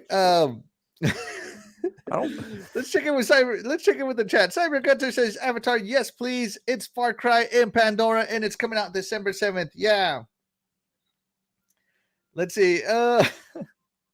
Eternal Should I interacting with one of our chat members. The more Jim Ryan writes, the more proof will be collected to used against the FTC. I smell jail time. Plus, it includes fanatics of PlayStation. Also, keep on, you're being recorded. All right. Wow, that was quite the rant there, Eternal Should I. I don't even know what's going on there. Yeah, I have no idea what's going on there. I'm 50-50 about Avatar. I love Far Cry games, but this will keep me in since I don't know nothing about Avatar lore. Yeah. This will be a great Ubisoft one. Is very good at weaning you in. So you don't. So they'll do. You know, they'll do a real great job to where you can get immersed in the world and just enjoy it if you haven't seen the movies. Yeah, it's a standalone. It doesn't follow the movies. I mean, it does, but it doesn't. Yeah. So yeah, you should have no issues getting into the game and enjoying it. Absolutely. Yes. Jesse Darby says there's people making fun of the Navi. What? The Navi are amazing. They've been doing that since the first movie. People have been making fun of Avatar. Screw the Navi. Let's see. Who takes Game of the Year? Spider-Man or Starfield? Zelda. Easy. Zelda. Oh my God. Yeah, Zelda's kind of like, Starfield might beat it, but man, that's a tall mountain.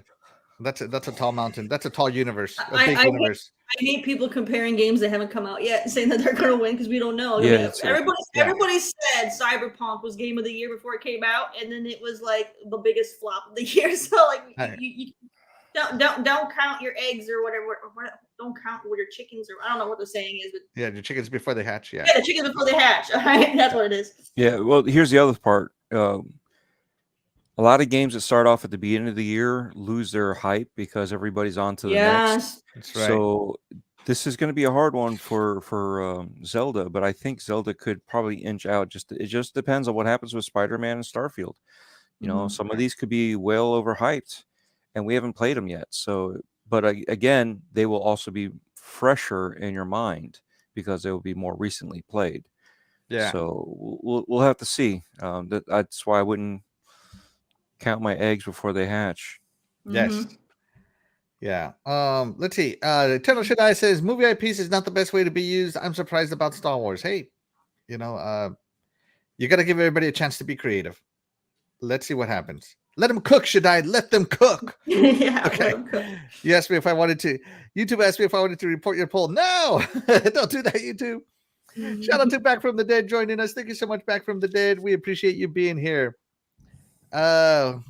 Where's Splinter Cell? No one wants Splinter Cell. Only old people do. Let's see. I get to be naked flying a dragon. Let's go. Shout out to Sir X Man. That was awesome. Asshole wants to get his Navi kissed. He wants to tie his Navi hair. That's right. That's right. Oh my goodness, great one. All right, so that was my pick from the Ubisoft Forward. Terry, do you have another pick from Ubisoft Forward? The Crew Motorfest. Oh my gosh, I'm so excited for that game.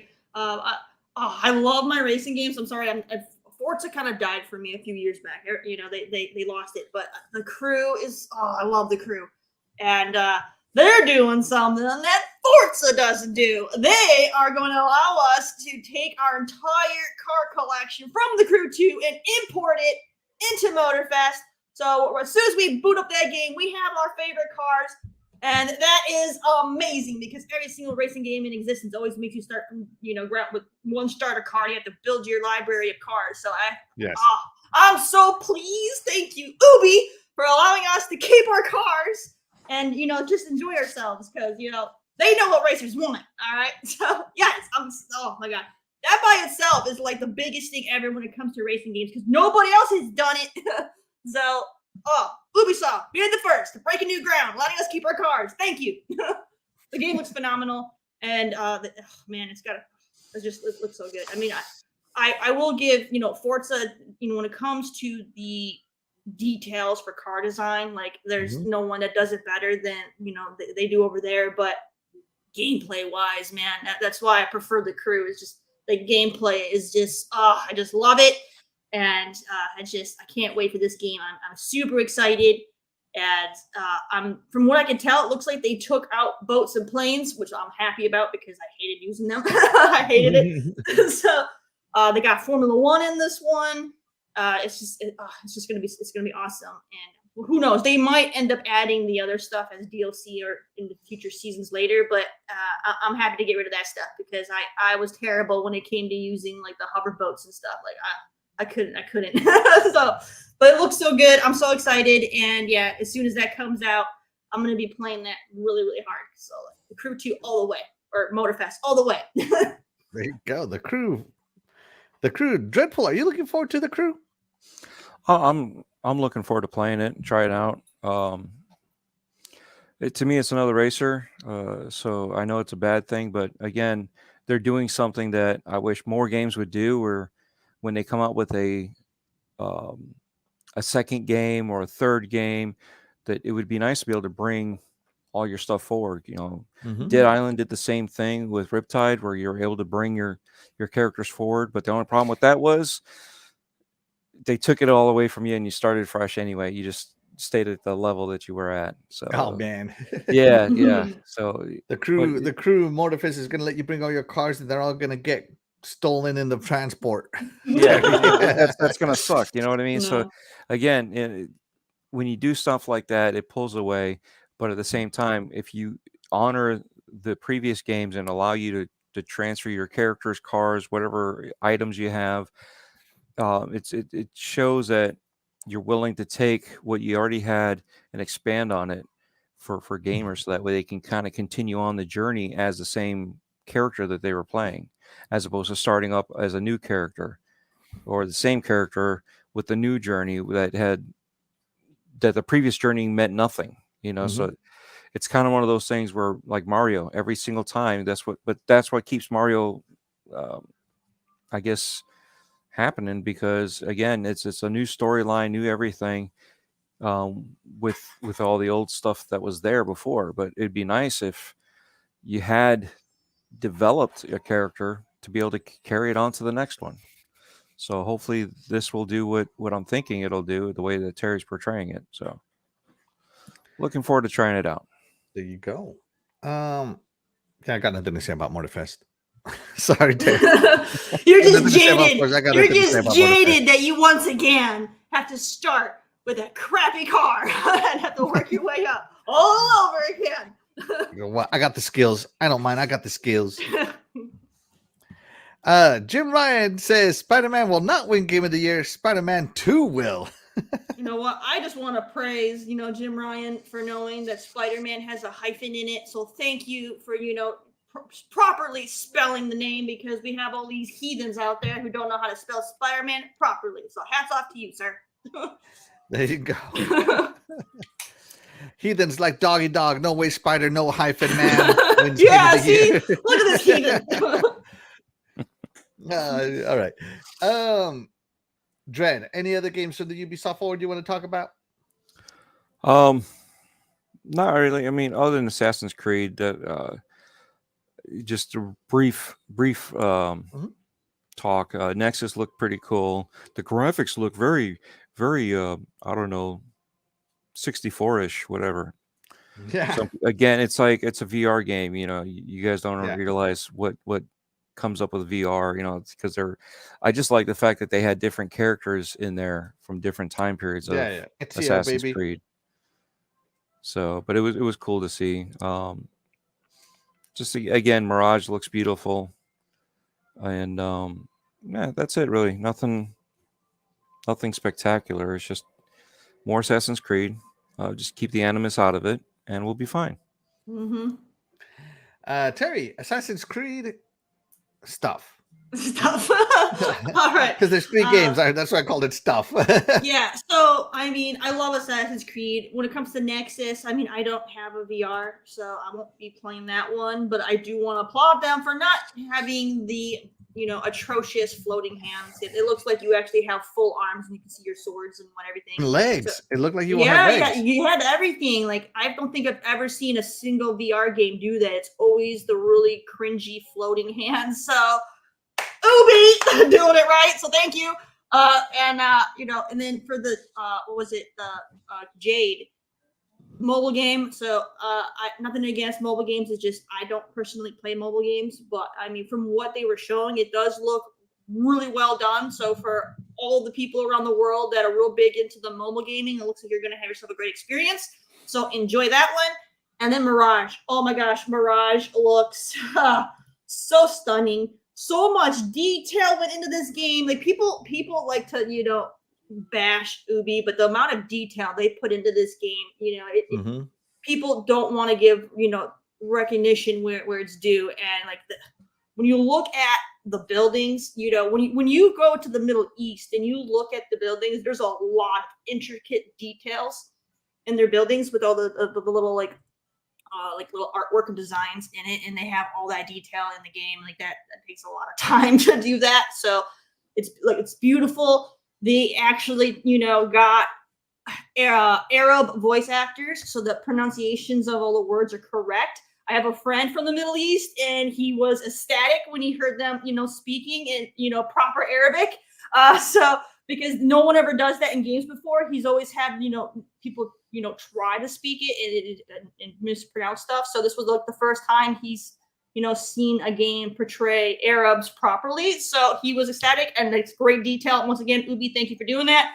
And then we got the details like the sand, like when you're traversing and you're sliding on the ropes or jumping off balconies, like you could see the sand getting disturbed throughout the time, which is fantastic because you're in the desert, sand is freaking everywhere. So for them to take the time for these small little details to where you're going to see the sand coming off the rope and stuff like that. Right. People take like details like that for granted, but that's the kind of stuff that gets you immersed in the environment.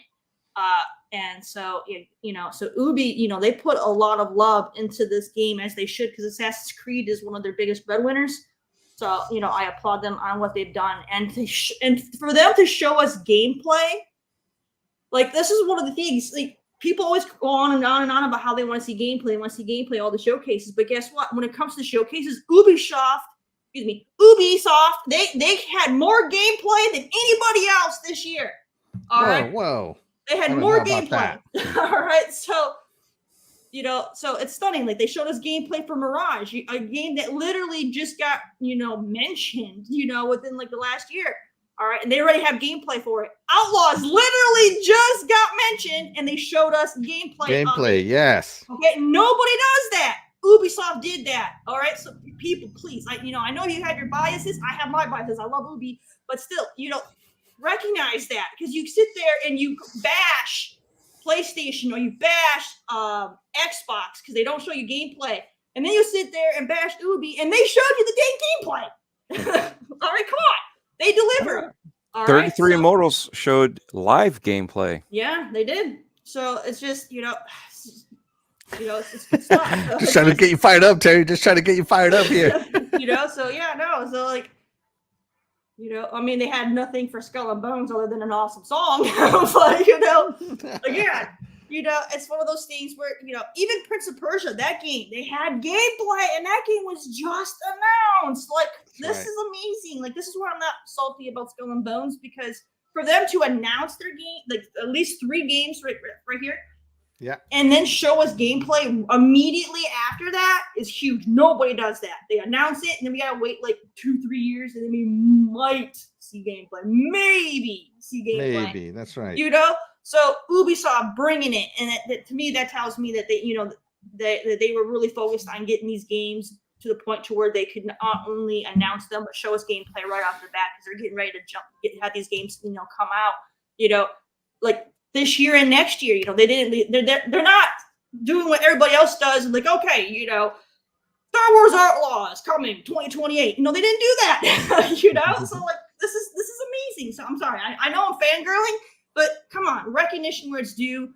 Ubisoft really brought it, and it was impressive with the fact that they showed us brand new games with gameplay. All right, it's impressive. Absolutely.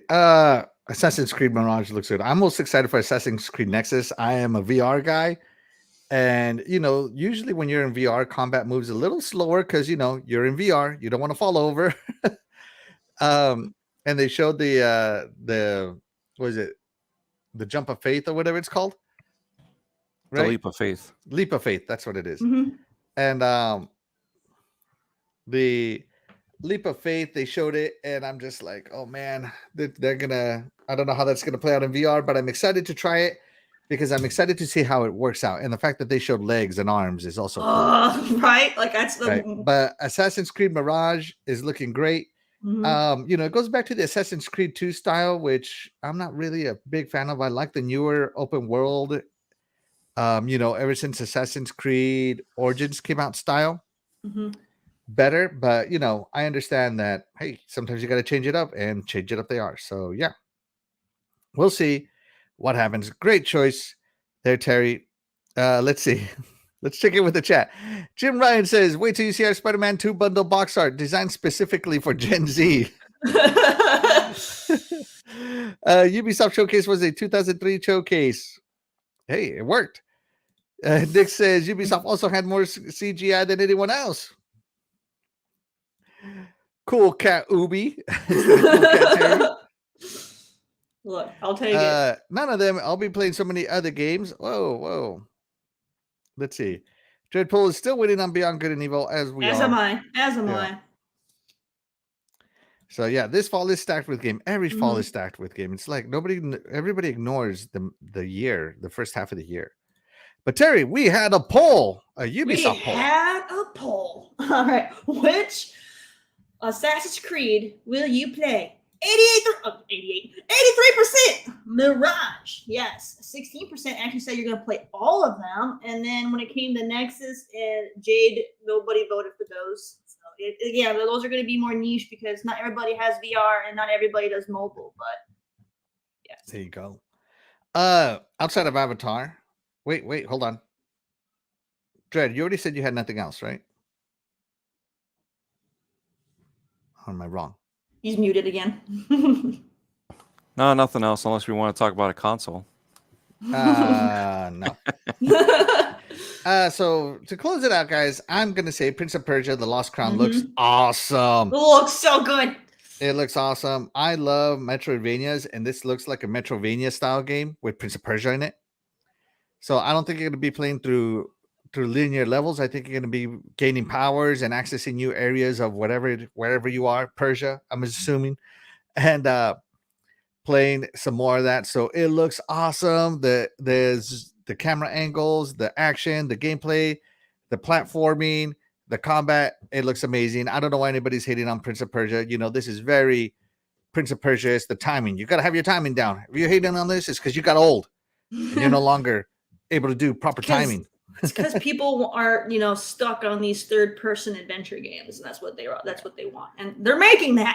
So, I think this looks phenomenal, and it's a tribute to the classic Prince of Persia's, that side-scrolling genre. So, I think this looks fantastic, and there's nothing wrong with them hitting all of it. It's just like with Tomb Raider. Tomb Raider doesn't just stick with the third-person action adventure. They've played around with a lot of different genres, and so let them have fun, do different things. I think this is going to be fantastic. It looks fantastic. The combat on it for a side-scrolling game, that combat looks so good. And I love the little flashes of light. Like it changes the color of like when you do a certain attack, all of a sudden like it's got like this, flash of light that, to kind of give more impact. I thought that was really cool.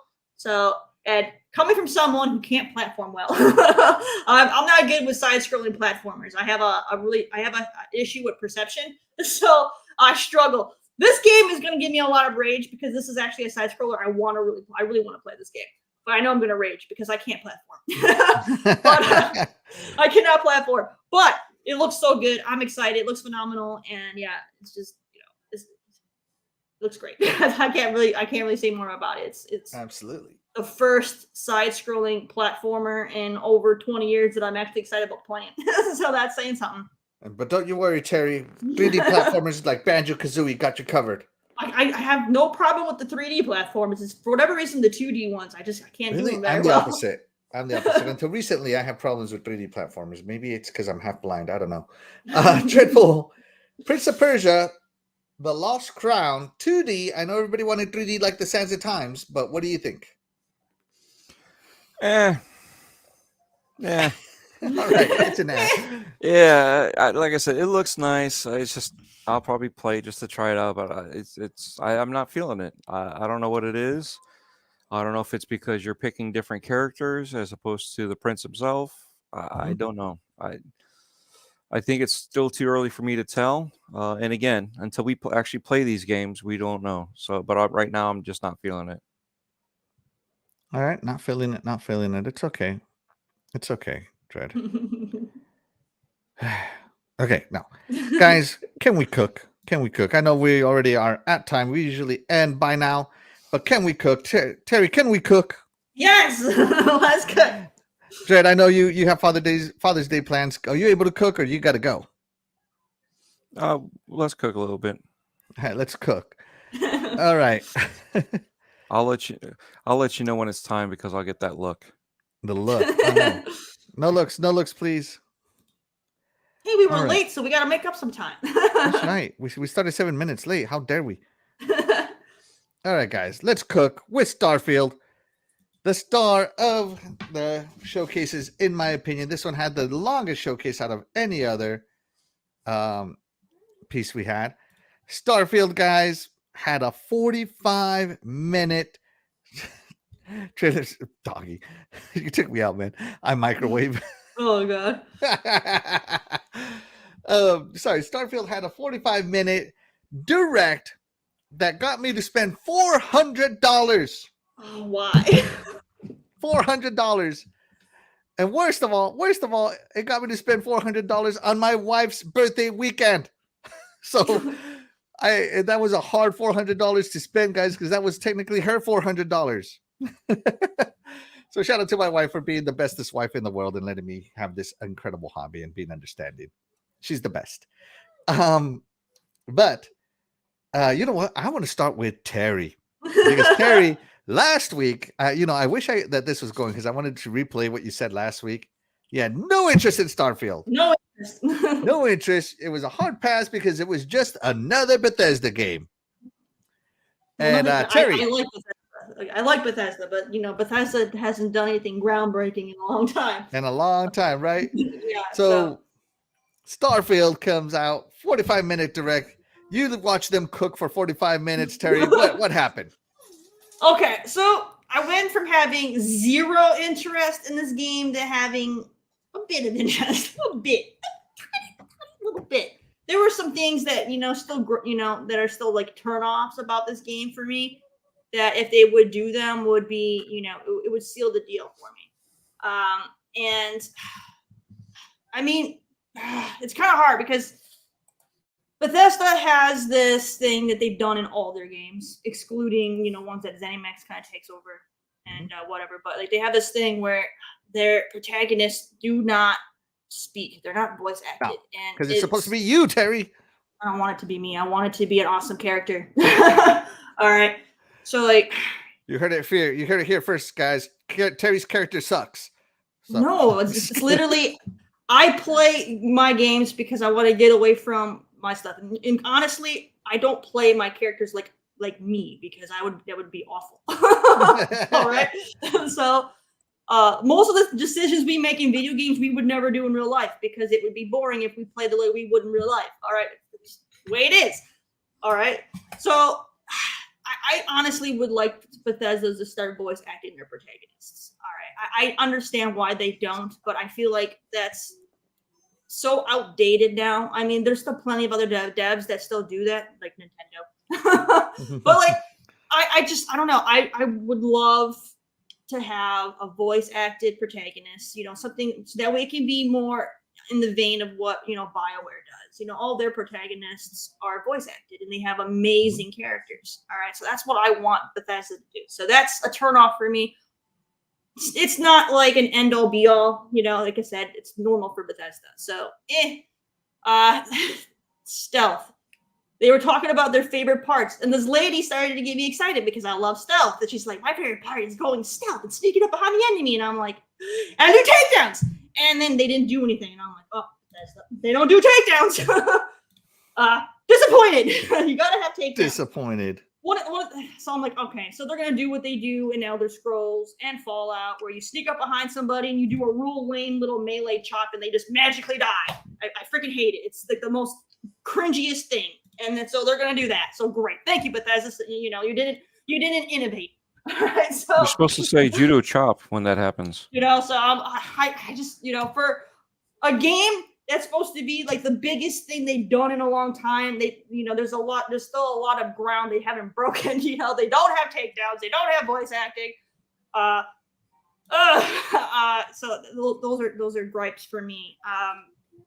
It's just, I don't know. I mean, overall, I mean, they do have enough going on to where I'm excited, but also I like the idea that we can fully customize and create our own ships, but the issue is every single ship they've shown all look like butt.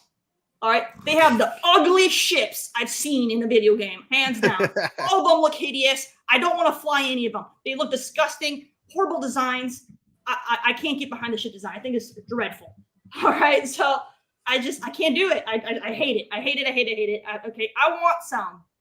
Excuse the language. I want some badass sci-fi freaking ships. All right, this game is supposed to be the end all be all, the top of the mountain for, you know, sci-fi and space games, and they're gonna give us the, you know, a salvage yard of ships. Come on, come on. I don't want that. Okay, give us some badass ships. Okay. I don't even like Star Wars, and they have better ship designs. All right, come on, man. Just dropping the ball here. All right. And then, you know, Bethesda does what Bethesda does. They copy and paste stuff from other games, and they put it in the game. So what do? They take the cringiest character that they ever made in their game, and they put it in this one. All right. I don't want that stupid, obsessive fan. I can't. Like, he should have died in freaking oblivion. All right, so like, why are you bringing him back? I hate it when that's his great grandson.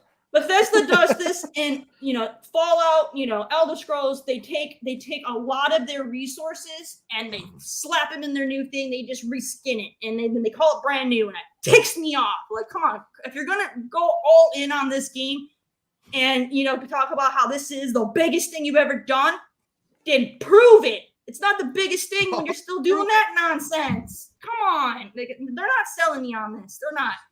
I'm interested enough in the gameplay to where I want to try it, but they're still behaving like old generic Bethesda with their old generic concepts. This was their moment to step out of their comfort box and really show me that they're not, you know, relying on their past stuff, and they didn't do it. So I'm still. But are you signed up for Constellation? No, I have not, and I think that controller is hideous. I think the flag color for the Constellation, I think, is the ugliest thing I've ever seen. It's ribbon? so like, you hate the ribbon. I hate that ribbon. It's so 70s. It hurts. It's amazing. I hate it. It just looks awful to me. Like, that doesn't. It looks 70s. Like, this is supposed to be the future. This controller is beautiful. The little intricate designs on it look really cool. I hate that ribbon. That kills it for me. I hate it. I hate that ribbon. It's just, I don't know, man. Like, I don't know. By the way, guys, I don't know if you guys noticed, this controller comes with an expansion port. Just FYI. Like, literally, because of that ribbon, I want nothing to do with the Constellation. I'll probably join some other faction just so I can blast them out of the sky because, you know, I hate it. Well, Terry, there's a YouTube edition just for you. Oh my god. Okay, you know, because Dreadpool literally has to cook. Let's go to Dreadpool real quick. Oh wait, facial hair. I got. I'm sorry. They put a lot of detail in the environments, but then when it came to the actual character design, they dropped the ball. The character design looks like butt. facial hair looks like butt. Worse than butt. All right, it's just awful. Like, come on, they drop the ball in a lot of areas, and I feel like people are just wanting to praise it, and they're overlooking all the things that they screwed up on. And this game is one of the most overhyped games of the decade outside of Cyberpunk. Like they literally drop the ball in a lot of areas, and people just are trying to intentionally be oblivious to it, and I don't like that. All right. Well, I think it looks that an awesome. Oblivion We'll pun? go over what I think later. Right now, let's get directly to what DREADPOOL thinks, because he has to get going here shortly. DREADPOOL. Starfield. Yes. We're all into the Starfield. So, obviously, I wasn't into this game. I was happy again for it to come out for my friends that were all excited. This one here has me over the fence. I'm on the green grass right now, getting ready to find that controller and start playing the game. But I'm waiting for the controller to come in still. It hasn't been shipped out to me. Oh, no. That's a problem. Yeah, that's the problem with ordering online, right? But yeah, it totally agree with Terry about the facial animate or the facial hair. Like it was pretty bad, very bad. But the game itself, it's so many different mechanics, so many different play styles. The only real downfall that I see, but that's part of the game, is no co-op. You know, it'd be nice to be able to share some of this experience when I want to. But other than that, it looks great. I can't wait to jump in and play this. They can design a rock, but they can't make a beard. You can make Optimus Prime with the ships, but you can't just detail the beard in properly. Oh my goodness. All right. Well, thank you so much, Dread. If you want to keep hanging out, you can. If you gotta go, you gotta go. I understand. Yeah, I gotta go. So happy Father's Day to everyone out there that are fathers. The ones that stepped up to be a father, whichever way you had to. There's many different ways. But again, thanks and everybody. And I'm DREADPOOL. All right. Thank you so much, DREADPOOL. Happy Father's Day. See you later, buddy. All right. See you guys. Bye. All right. It's the Axel and Terry show now. All right. Starfield. For all into the Starfield. I was already hyped for this game. And boy, am I more hyped for this game. But before we get into the more hypeness, let's check in with the chat. So, Happy Cloud Gamer. Shout out to Happy Cloud Gamer. Thank you so much for joining us. We appreciate you being here. He says, Xbox One showcase this month. Starfield, oh my God, was always going to be great. That was a reason I did make more focus on Starfield. But oh my God, Starfield is so much better than I did believe it was going to be. Yeah. Cyber Gunther says, go see The Flash. He recommends it. My wife says, thanks. Thank you to my wife. Appreciate you.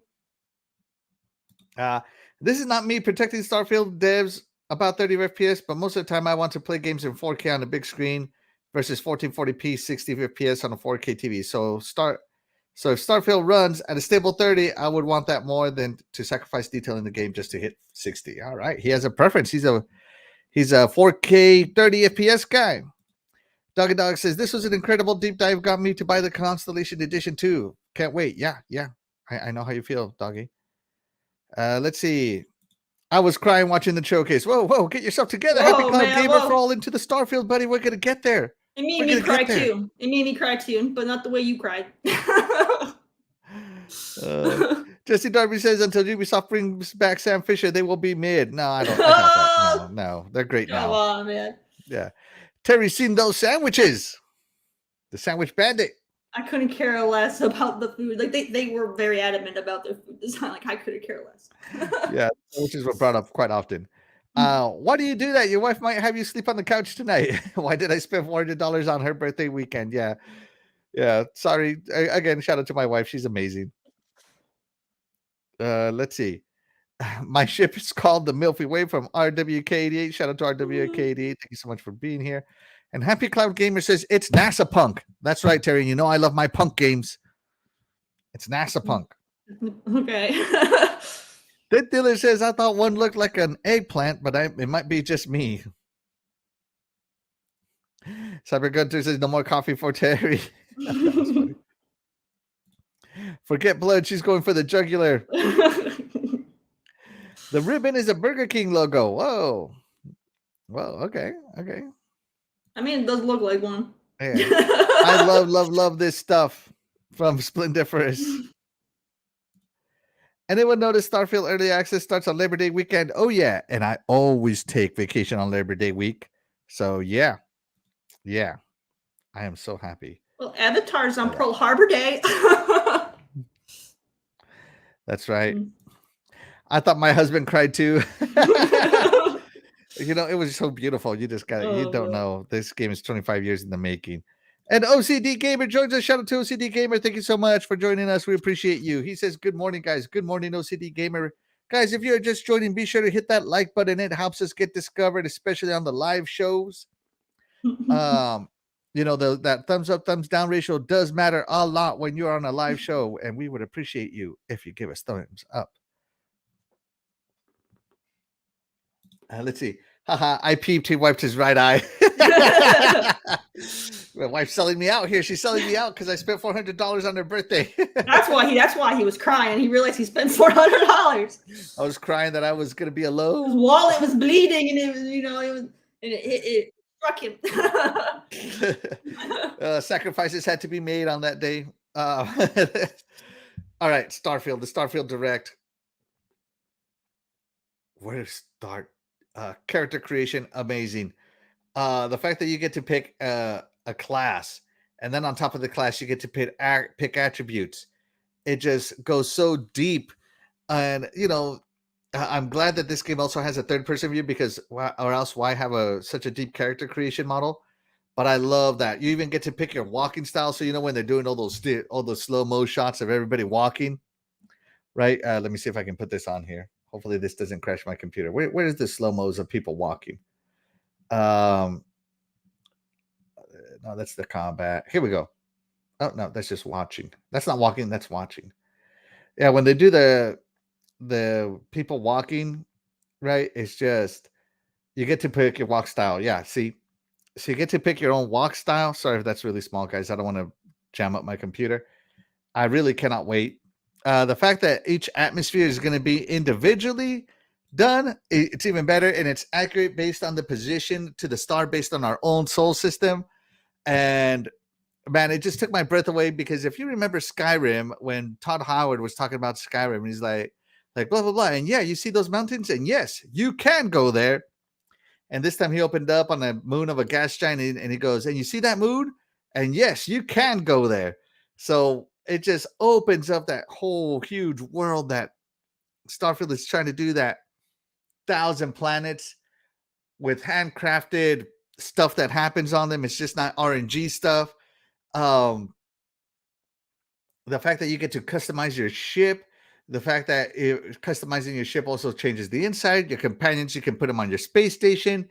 The combat looked good. The gunplay looked amazing. Like, I got to tell you, based from the trailer we saw last year to the trailer we saw this year, the combat looks a lot smoother now. I do agree with that the combat looks better because the first glimpse that they showed, it looked awful. It looked very Fallout-ish.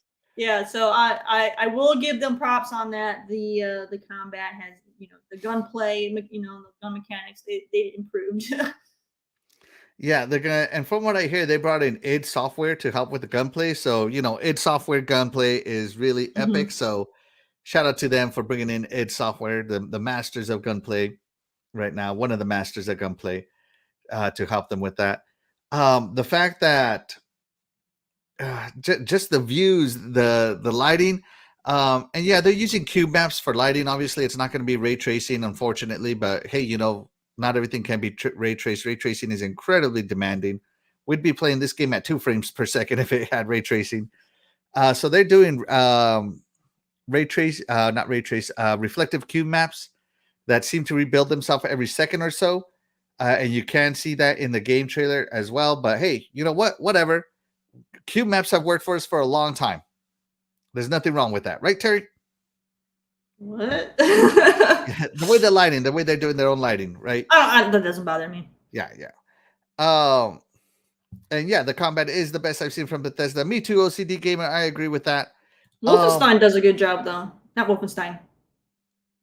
Yeah. Dude, No. Wolfenstein No, did no, a no, great no. job too. That's Doom not. did No, too. no, that's not what I'm getting the name wrong. Is it a Bethesda game? It's a Bethesda game.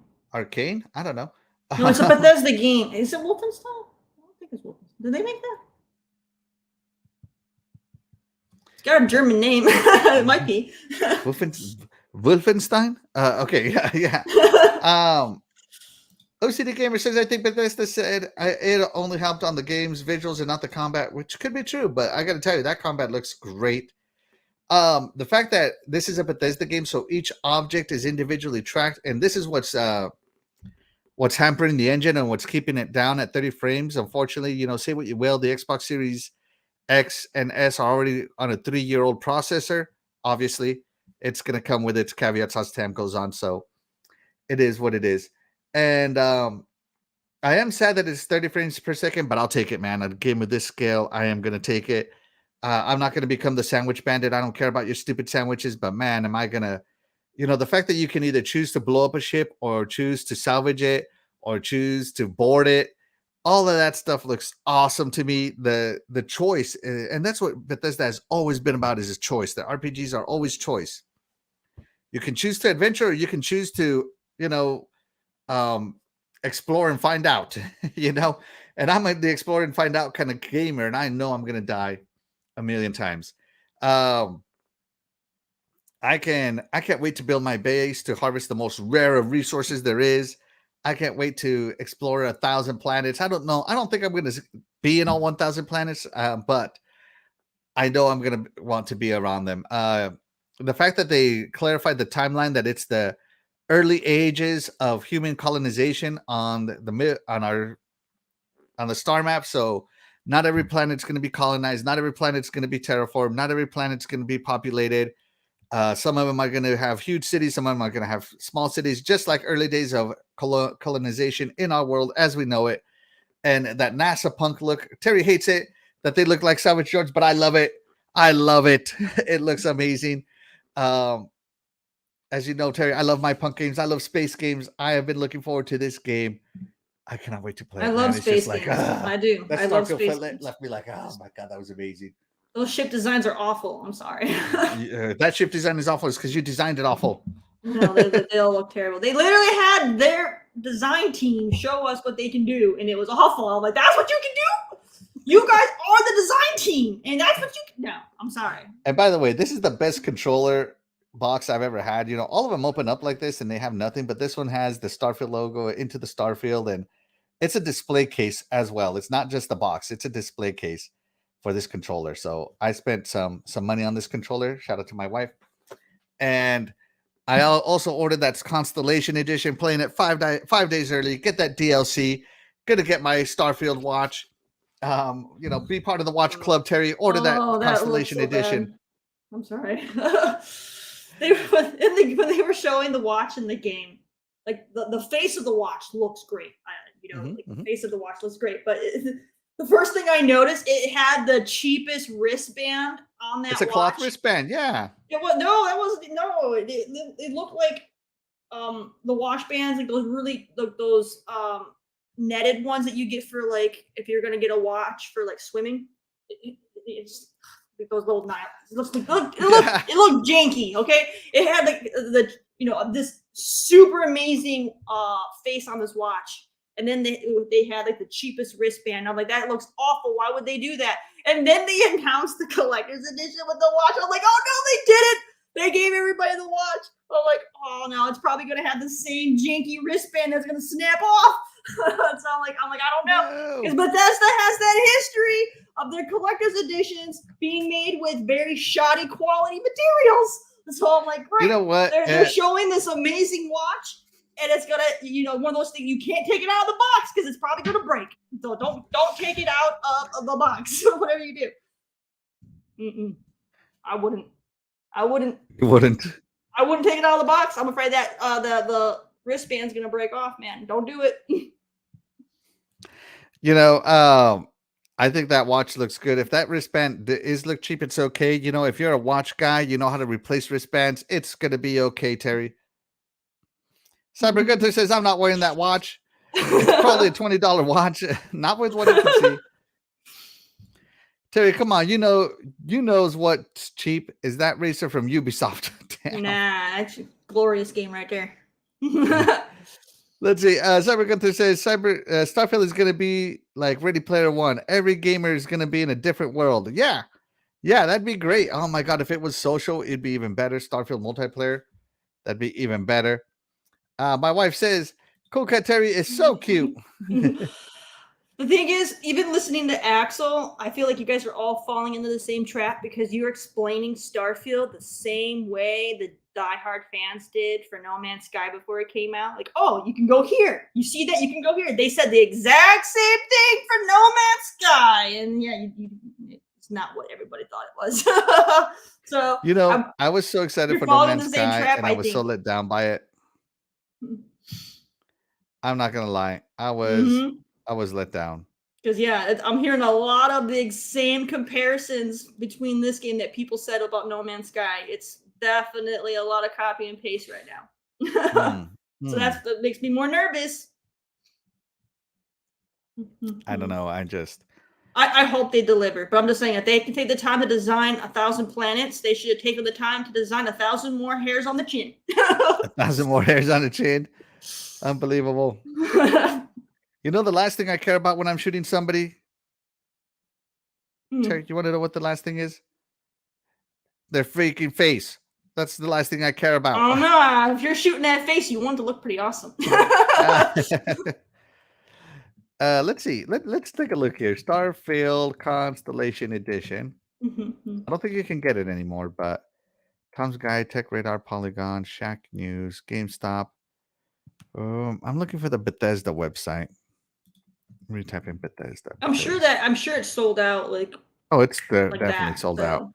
Yeah, it is 100% sold out. No joke about it. I just really hope that they do the fans that are buying that justice, because I remember the Fallout 76. They didn't give you they gave you like that crappy bag that they didn't. Oh yeah, the burlap sack bag that wasn't advertised. So like they've dropped the ball on collector's editions, and it wasn't even just that one. They've done it on other ones too. So like that's why I would not give any money to Bethesda for a collector's edition. I just don't trust them from their track record. So let's see what I got in my Constellation Edition. What Doggy got in this Constellation Edition? Let's see. You get a digital download. You get a steel case. I love the steel cases. You get a watch case, the amazing Starfield Chronomark watch, the Constellation patch, the Shattered Space First Story Expansion, Constellation Skin Pack, which is, I don't know what it is, and access to digital extras such as a soundtrack and an art book. You get a laser cutter, deep mining helmet, a deep mining pack, and everything I just said. And credit stick with laser etch, get laser etch game code. Oh, so this is the same credits what your money looks like in the game, so that's cool. The Constellation Edition, this watch, that case, it looks amazing. I had to order it. There's not very many collector's editions I order, although if you look behind me, you see I got my Halo 3, I got my Needler, I have my Arkham stuff. I mean, it's just, yeah.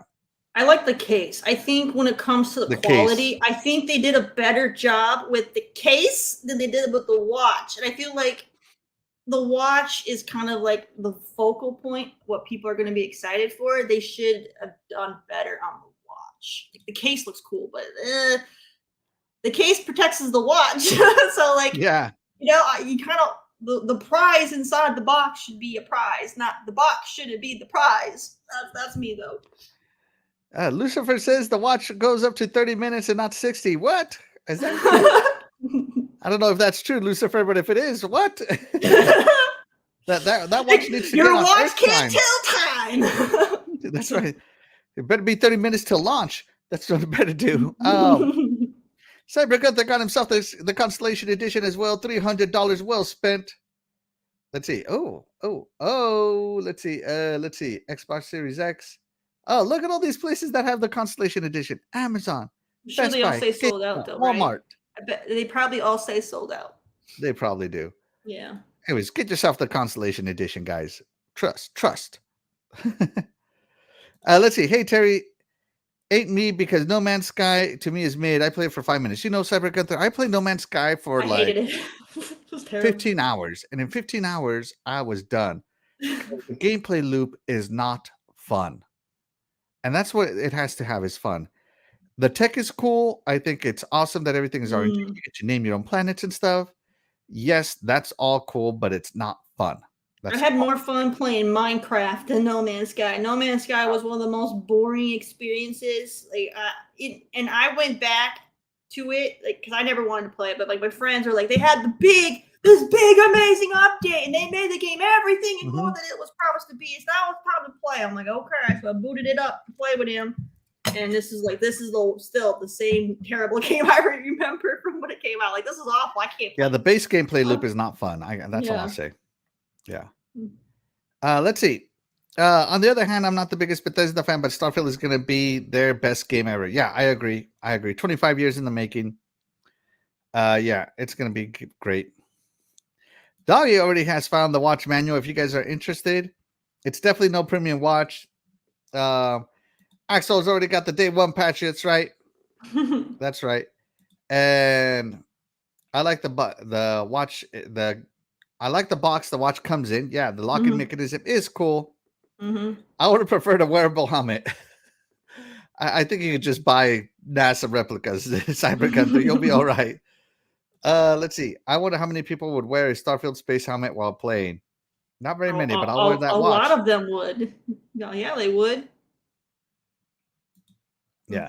And Happy Cloud Gamer says in Norway, Starfield will be 100 USD. But you know what, guys? I am so excited for Starfield. I cannot wait to play this game. 45 minutes. They said everything you can say about it. I cannot wait to build my ship. I just cannot wait to play this game. I'm so excited. I'm showing it off to everybody, whether they like it or not. I'm totally like, you got to see this trailer. You got to see this trailer. Oh, goodness. It looks amazing.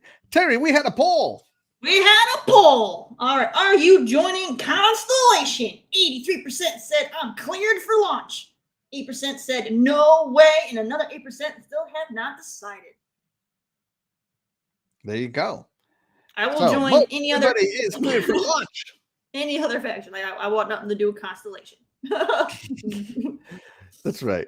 Let's see. I don't think 60 plus million people will play Starfield. I don't know, man. I don't know. It's pretty big. And the widows will definitely wear a helmet. Yeah, like me. I would totally wear it. 100% I would. Terry, do you want to keep going or should we call it good? Because this has already been a long show. I'm good either way, so you know. All right, well, you know what? We'll let the chat let us know. Guys, should we keep the show going or should we stop? Call it good. But while the chat is voting, Terry, do you have an indie spotlight for us this week? I do. All right, let's load it up while the chat is thinking about whether we should keep going. Let us know, chat. And by the way, I'm not putting up a poll. I want you guys to physically type. Do you want us to keep going? Yeah. Yeah. Let me close these windows so my thing doesn't mess up here.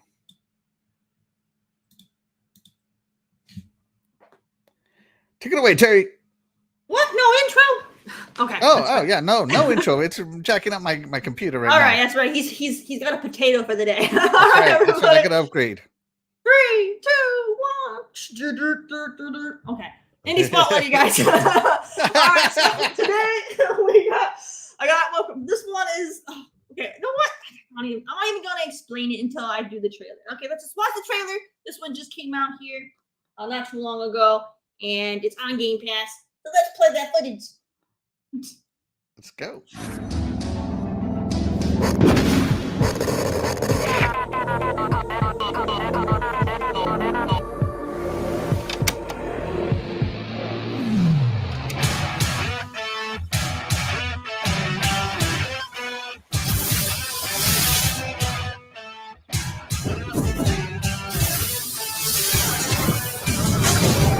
Song.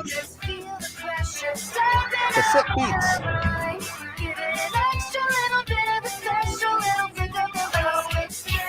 Hey, now you're running behind. Don't stop, don't let them notice. You move on quite in time. 'Cause you don't wanna wait until you're 6 feet under.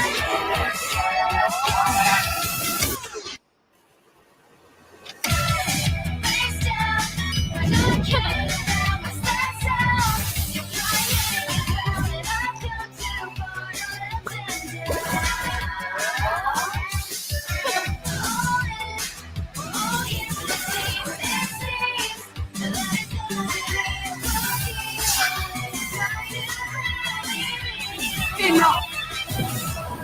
1980 static, baby.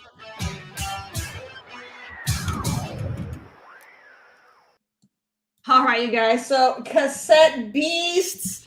All right, so this game is an open world RPG. It's got, the Pokemon formula that, people, love when it comes to pocket monsters kind of stuff. But then it has, the world is more in the vein of like Undertale or Earthbound. So it's a different experience. So this one's all about fusion.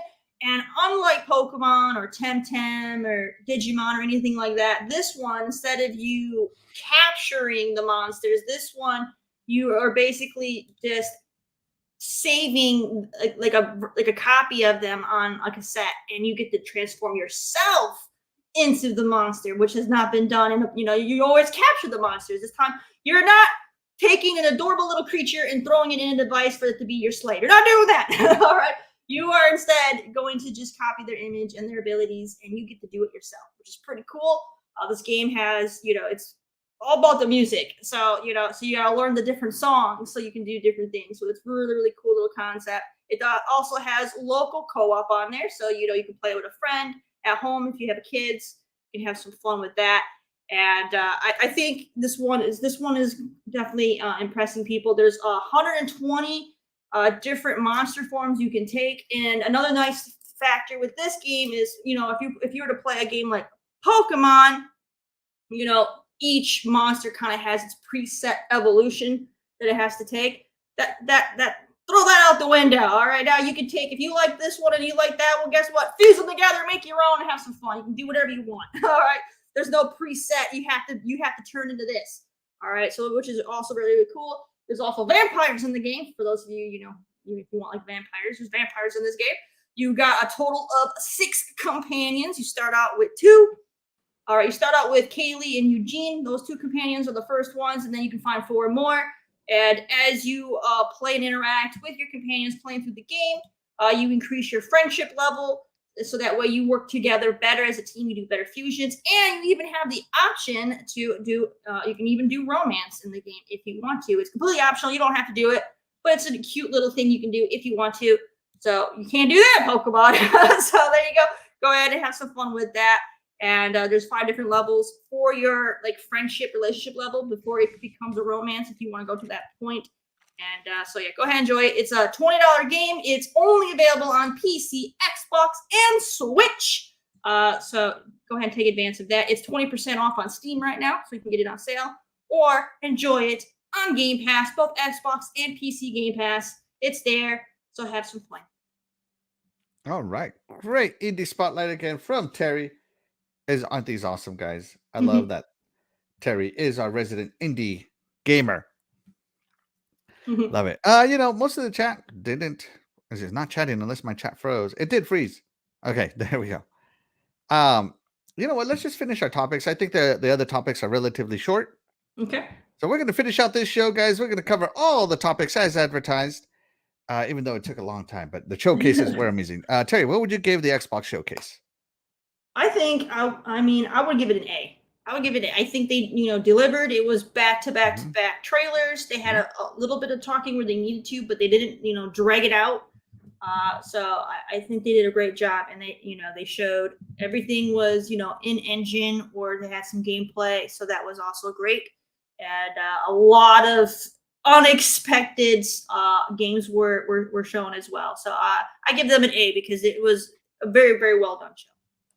Yeah, this is probably Xbox's best show that I've ever seen. It's easily an A. 10 out of 10 as well. OCD Gamer, I'm with you.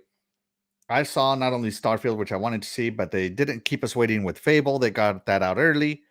And I just saw so much of what I wanted to see. It didn't matter that they showed stuff that I didn't care about because, well, not everything's going to be for me, but almost everything I wanted was there. It could have used a little more Halo, I really want to see the Fallen, and we'll see where it goes from there. So Xbox gets an A from me as well. Ubisoft, what would you give Ubisoft, Terry? All right, Ubisoft. I would also. I'm gonna give them an A as well, but I think that they're a little bit like a low. Like I would say they're probably like an A minus, whereas Xbox would be like an A. Mhm. And the reason why I'm gonna give them the A minus is because when they showed off their footage, there was more CGI stuff. There wasn't, it wasn't like Xbox. So and I didn't like they did this thing where they were doing Assassin's Creed. I think it was Assassin's Creed. And they're like, well, here's Assassin's Creed on PC with Xbox One settings, and I'm like, or Series X settings, and I'm like, Yeah, why? I hate that. I hate that. I was like, why would you show it on PC and then do Series X settings? Why not just show it on the Series X then? Like, I thought that was stupid. So they lose points on that. Thought that was dumb. All right, but otherwise, yeah, I would say A minus because they showed some great games, lots of gameplay on brand new, announced games that nobody else ever does that. So they, I went off on that earlier, so they definitely are in the A range for that. Awesome. Ubisoft to me was the second best show over the 2-week showcase period. So I'm gonna give them a B though, a B plus. Just because they did have games. While I'm excited for Avatar and Prince of Persia and Assassin's Creed, I wasn't much excited for anything else they showed. But what I did show, I was very excited about, and it is games that I'm heavily interested in. So they get a B from me. So Ubisoft gets that. I know you didn't see the Capcom showcase, so I'm going to give the Capcom showcase a rating. I'm going to give Capcom a D, maybe even an F. Wow. No offense to Capcom, but they didn't need to have a showcase. Oh, the offense to Capcom. They didn't need to have a showcase. They outside of the Path of the Goddess, they really didn't have any reason to show anything because they had nothing to show. Exoprimal looked cool, but the Capcom showcase consisted of Street Fighter, Mobile Mega Man, and all this other stuff, and it's just they could have gone without. That's all I'm saying. So yeah, that's all I'm saying. Capcom's nothing without their precious Resident Evil. That's like their one and done. No, Capcom looks great. Street Fighter Monster 2, Hunter is amazing. They have a lot. Terry, we had a poll asking the chat what they thought of the showcases. Okay, what would you rate the Xbox showcase? 85% said A, 14% B, and then there were no votes for C or D. So there you go, positive overall. Definitely positive. All right, let's see. OCD Gamer gives it a 10 out of 10, and he said it's the best showcase I've seen from Xbox. Even third party showed well. Yep. Happy Cloud Gamer says I'm a Bethesda fanboy. And people need to watch the Ubisoft show. Trust this, guys. It was good. Mm-hmm. But let's talk about something in the news. As you know, we are a news show. We got to talk about the news. Yeah. And part of the news that fell this week is that Embracer Group, who owns Tomb Raider, owns Lord of the Rings game rights, owns Hitman, I think. They own Darksiders now.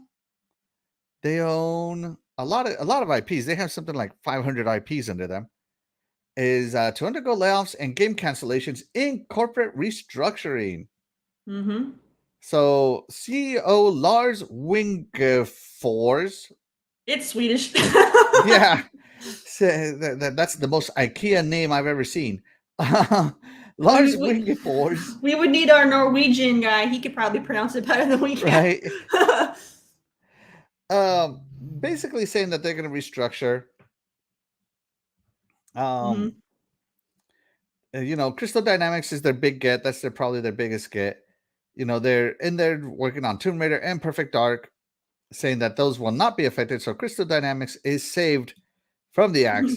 But Idols Montreal, who owns Deus Ex, which is an amazing IP, they are going to be gone soon. So Terry, not gone, but they're going to be restructured, much smaller. Embracer Group is one of these groups that just started buying up everybody out of the blue. They didn't make any games themselves before. They're more like a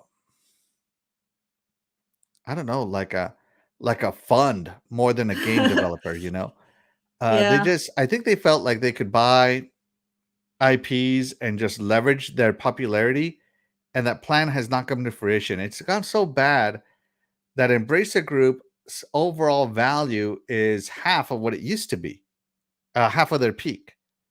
So that's not good. Any way you look at it, Embracer Group basically is running out of money because they're worth. Every time your stock is worth less, the less capital you have, and the best you can do. Yeah, they're just a bunch of investors. Thank you, Happy Cloud Gamer. But so if they go under, it's gonna be bad because, as OCD Gamer says, they own a lot of IPs. I think they also own the studio that made Biomutant. Of what? Biomutant, I think they own that too. Oh yeah. So, I mean, yeah, they were real gun ho about doing a lot of acquisitions, Mhm. and then they came to the conclusion that there wasn't enough money in gaming, at least for them. Yeah. But I feel like that's more because of the quality of games that they put out. I mean, they do have some bigger franchises that they've recently gotten, but for the longest time, before they took over THQ, they didn't really have any big sellers, so they were losing a lot of money. And and then they spent what was like $2 billion, I think, to get like Tomb Raider. No, they only paid 300 million or something like that. Was it? I thought it was like $2 billion. All right, it was 300 million. It was 300 cheap. million? They got it on the cheap. All right, so they spent some money on to get some other stuff, and yeah, so we'll have to see what they do with the newer IPs they got, because I mean THQ does have some good IPs, but even they don't have that many good ones. Yes, you Biomutant. Okay, I thought they had that. Yep. All Deep right, Silver. so, They own Deep Silver. Yep, Deep Silver, but Deep Silver, they don't really which have is much Dead either. Island 2. So, DREADPOOL and his wife, they're huge Dead Island guys. So Yeah, Deep so- Silver is Embracer Group. Yep. So we'll have to see what happens. I don't know. Like they're doing layoffs. They're going to do some restructuring, like they said. But there's also talks that some of the smaller studios they're probably going to close altogether. So we'll have to see what happens. But yeah, that's going to be one of those things where they might just focus on the bigger name ones they have. They might start shutting down a lot of the other ones. And look at these IPs that they have. Right, let's just go through them. They as we got some great recognize them. ones. They do have some great ones. Darksiders, Red Faction, Fantastic. Destroy All Humans, Destroy All Humans, right here. Mhm. This is Titan Quest, Magica. It looks like Magica. Yeah, Titan Quest, Biomutant, obviously. You got Dead Island 2, Chorus, or Corvus, however you pronounce it. Saints Row. Saints Row. What is this one? Time Splitters. Yeah, Time Splitters. You got Kingdoms of Amalur. Fantastic game. Yeah, Coffee Stain, Goat Simulator, Wreckfest. What is this one? Kingdoms Come Remembrance, or whatever it's called. Mm-hmm. Yeah. Oh, here we go. Yeah, Kingdom Come Deliverance. There we go. I was close. Deliverance. What is this one? Elix. So this is Gothic and Risen IPs. They own the Hot Wheels game rights. Obviously, Darksiders. Darksiders again. Yeah. Little Nightmares. This is what is that scary game? The boomstick game. What is this one? Evil Dead. Evil Dead. Yeah, thank you. So they have Evil Dead as well. 4A Games. Yeah, as Mr. Kima said, 4A Games. And shout out to Mr. Kima. Thank you so much for joining us. We appreciate you. Star Traffic says Microsoft will buy some of Embracer's Group Studios after ABK's closed dead. Well, maybe. You never know. They could be. Might, but I don't know. I feel like they're going to probably tighten their wallet for a little bit to get the eyes off of them. Oh, 4A Games does Metro Exodus. Mm-hmm. Yep, Metro Exodus. Insurgency, which is an okay series. Arizona Sunshine, which looked fantastic in VR. What is this one? Oh, Zen Studios. Yeah, they make all the pinball games. Those are fun. Pinball FX, yeah, and all the DLC those to are it. Fun. They own the rights to SpongeBob games. They have Shadow Warrior 3, Trek to Yomi, Evil West. So Evil they West. own a lot of those Oh, IPs, that's especially some that my brother Doggy likes. That's literally like Doggy's right there. Trek to Yomi, Evil West, Shadow Warrior 3. That's 100% Doggy. Borderlands, because they own Gearbox. Asper, who had the Knights of the Old Republic, but I heard that that's been scrapped, or so is the thing. They have the dwarf ghost ship games. So they have that. They have Digix Arts. I've never heard of them. Slipgate Ironworks, who did Ghost Runner, which is a great game. Duke Ghost Runner Nukem, this thing 2. can just die. 3D Realms can just die. They need Yeah, to just Ghost Runner 2, I think, is coming out soon. Or Yeah, Ghost Runner 2 is coming out too. It got a trailer at the it was a trailer this summer, wasn't it? I think so. Yeah, they announced Ghost Runner 2. Yeah. We got Perfect World Entertainment, Cryptic Studios, who does Star Trek Online, Neverwinter, Perfect World is all about PC, like MMOs. Yeah, they do Yeah. the MMO stuff. Yeah, obviously Crystal Dynamics Idols, who does Tomb Raider, that's the big one, right? But they also own Legacy of Kain and Thief and Deus Ex. And yeah, the Embracer Group has some IPs So- that us as older gamers grew up with. Some of the younger gamers may not have, but us, we know how great some of these IPs are. Yeah. So for them to be struggling now and canceling games, they're going to cancel games. I think they're going to keep That's gonna be like that I tough. said, I think they're going to keep the big names, you know, like Borderlands and all that. They're going to keep the stuff that they know is going to make them money. But a lot of those smaller ones that you mentioned that we never even heard of, they're Yeah, on like the 3D chopping Realms block. and Duke Nukem can just Yeah. die. A At lot this of those, point. No those point. the real small studios that most people don't even know exist, they're on the chopping block for sure. Mhm. Yeah, and all of us in an OCD gamer agree. We wanted Tomb Raider IP. I love Tomb Raider. You know, Lara Croft is my bae, as everybody knows. Mm. So yeah. So we'll see. Evil West was awesome. Yeah. Oh, I loved Evil So West. and It was Embracer Group great. to be struggling, you know. I hope they shut down some of those less noticeable studios, as Terry mentioned. So some of the less noticeables, like Time Splitters, was great for its time, but it's moved on since then. Insurgency can go away, in my opinion. They could always close studios and just take those IPs they own and just have another one of their bigger studios, you know, make that stuff. You know, they don't have to be watered down. The thing with IPs is you got to nurture them. Like Destroy All Humans was great on the OG Xbox, Mm-hmm. and Destroy All Humans 2 came out 20 years later. Nobody remembers that. The young gamers don't remember that. Yeah, the way You that know? that game played, it's the gamers today aren't going to enjoy that. It's 20 years old. Yeah, like that style of game was great for its time, but it's kids today, they don't want to play. They don't want to, you know, run around as an alien, you know, playing around with cows. Okay, they're not into that. And my wife says, "What?" to my Tomb Raider Lara Croft comment. Yeah. Sorry, she was my first video game crush. Was she? No, maybe Chun-Li was. You know, all the guys really liked Chun-Li back in the day. It might have been Chun-Li. But you're my real life crush. There's no one who can replace you there, Luis Vian. You know you're my love for life. Let's see. Microsoft has billions idle cash that they need to spend. Xbox needs exclusive per month in Game Pass. You know, Embracer. I don't think Microsoft wants to buy Embracer Group. I think they just want to buy studios from them. Yeah, they would probably just grab the IPs or studios, whichever they would get. Yeah, like Crystal Dynamics slipping through their fingers. That's the biggest one in my opinion. But it had to slip for the Activision Blizzard deal, the ABK deal. I understand. So yeah, sad news out of Embracer Group, Terry. Sad news. Mm-hmm.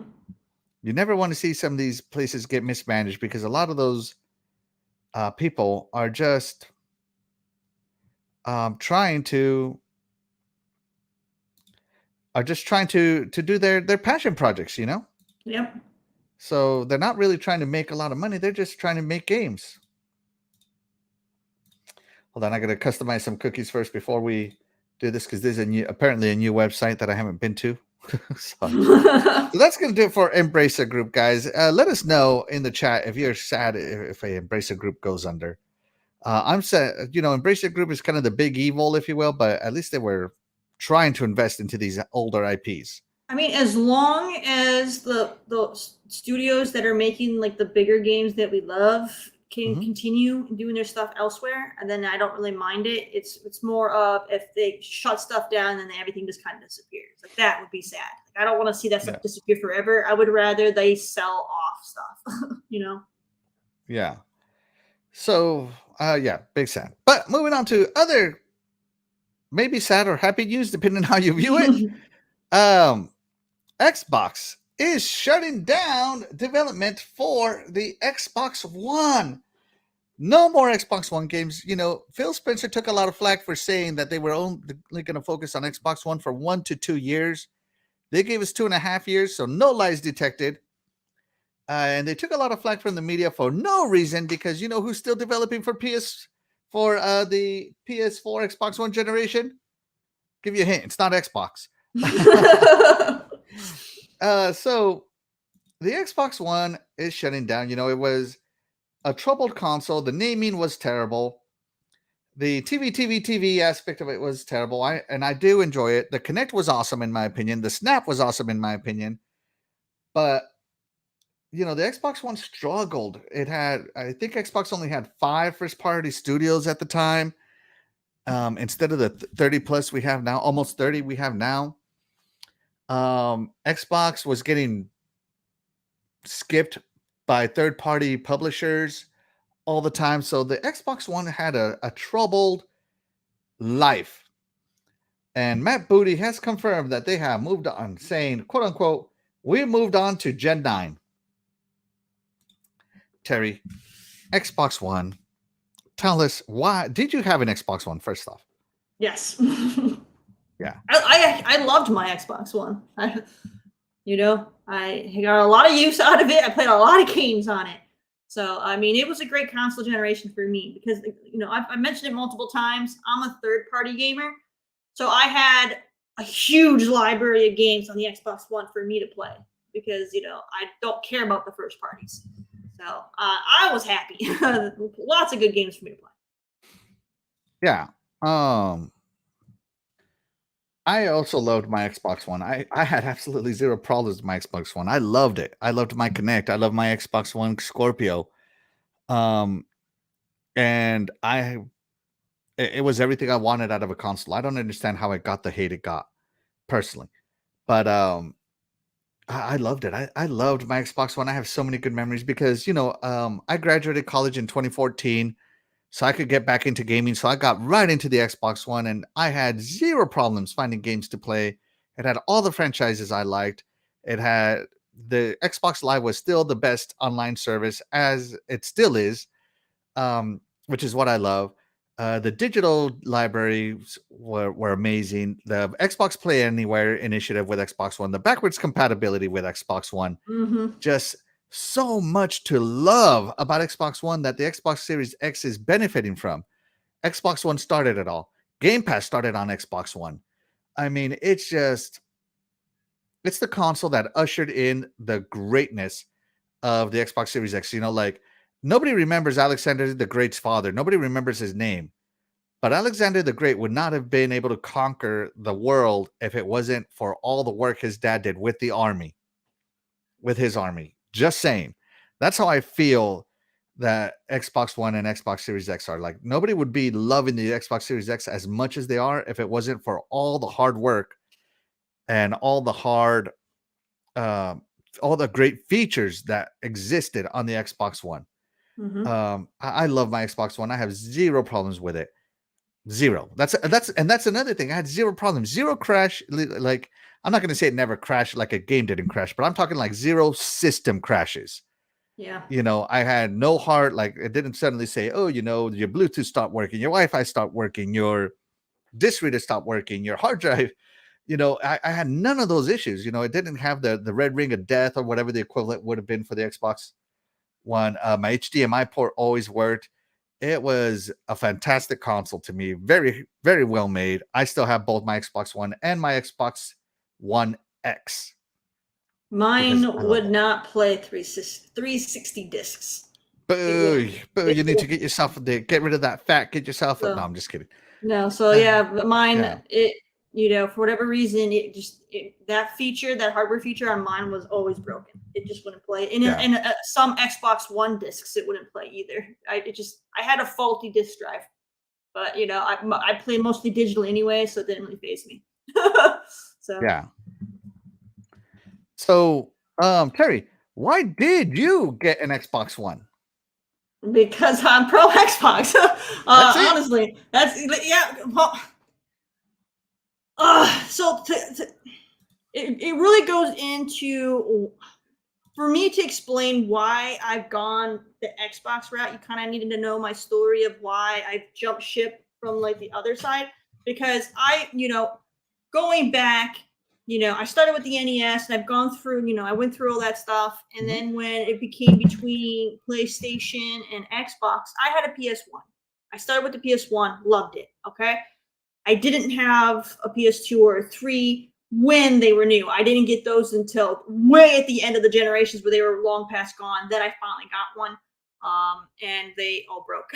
Every single one of them broke on me. They all broke? They all broke. Then I went through 2 PS3s and I think 2 or 3 PS2s. Every single one broke, so it made me very, very jaded. Wow, I still have all mine. They're yeah. And then I had a 360. I didn't have the original Xbox. I was on, I was still rocking the old stuff. Yeah, I tend to skip generations back then because, I was a poor college kid when the 360 came out. So before that, I didn't have money. I didn't, I was a kid. I kind of skipped around for a while there. So, I mean, I really, really enjoyed my 360, loved it. And with my history of the, PlayStation 2 being a hunk of junk for me and, the PlayStation 3 being a hunk of junk for me, it was a no-brainer for me to, go to Xbox One over the PS4 because I was just tired of buying defective consoles from Sony. And so, I mean, I don't want to, badmouth Sony as a company, but for my personal experience outside of the PlayStation 1, every single console generation they had after that for me were junk. They all broke. So I was like, I'm not investing any more money in them. So that's why I got the Xbox One, because 360 did me right. So I was all for it. And I loved it. A lot of great games on it, like I said. And I mean, the only mechanical issue I had was the disc drive. But again, I mostly played digital, so I could live with it. And I eventually did get a PS4. And guess what? It broke on me too. So the cycle continues. So yeah, I'm Xbox for life, because Sony did me dirty. So it's hard for me to love a company when I shell out so much money on their hardware and every single one of them has failed me. So I don't want to give them any more money. Right. I feel that the Xbox One got a bad rap because of the TV, and I get it. Yep. As gamers, you don't care about TV, but as a person who watches TV, I loved that my Xbox was integrated with my cable company. I did do the pass-through my Xbox One. I downloaded the channel guides, all that stuff. I could tell my Connect to save that, record that. It was it was awesome. It was an awesome feeling to walk into a room, not even reach the controller yet, and just say Xbox on. And it's like, it would turn on. I bought an Xbox One because I was always gonna buy an Xbox One. I never bought a console day. I had it at this time. I was not buying consoles day one. So I got my Xbox One in 2014, as I said, a year after it launched. And man, what an upgrade from the Xbox 360 to the Xbox One. Everybody was talking about the 900p versus 1080p, blah, blah, blah crap. On my TV, I couldn't see it, and how far away I sit from my TV, I didn't care. And as I said, it had all the games I wanted. Gears, Halo. It just had it all, and at the time I wasn't into racing games until Forza Horizon 4. Wow, really? Yeah. But you're new then into racing. This is why I'm dead last. He's a racing baby. This is why I'm dead last. I don't have the experience, Terry. Wow. Okay. I remember the Xbox 360 controller. I was like, man, it's never going to get any better than this. This controller is perfect. And then the Xbox One controller comes in and, they get rid of the battery bump.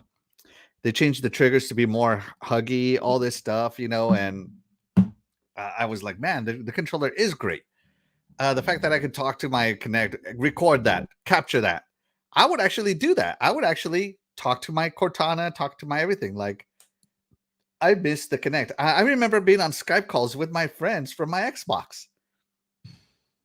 I used every feature that thing had. I would watch TV or YouTube on one 1/4 of the screen using the snap, very much what it looks like here. So like where me and Terry are is where I would be watching TV or whatever, and this is where my game would be, this area here.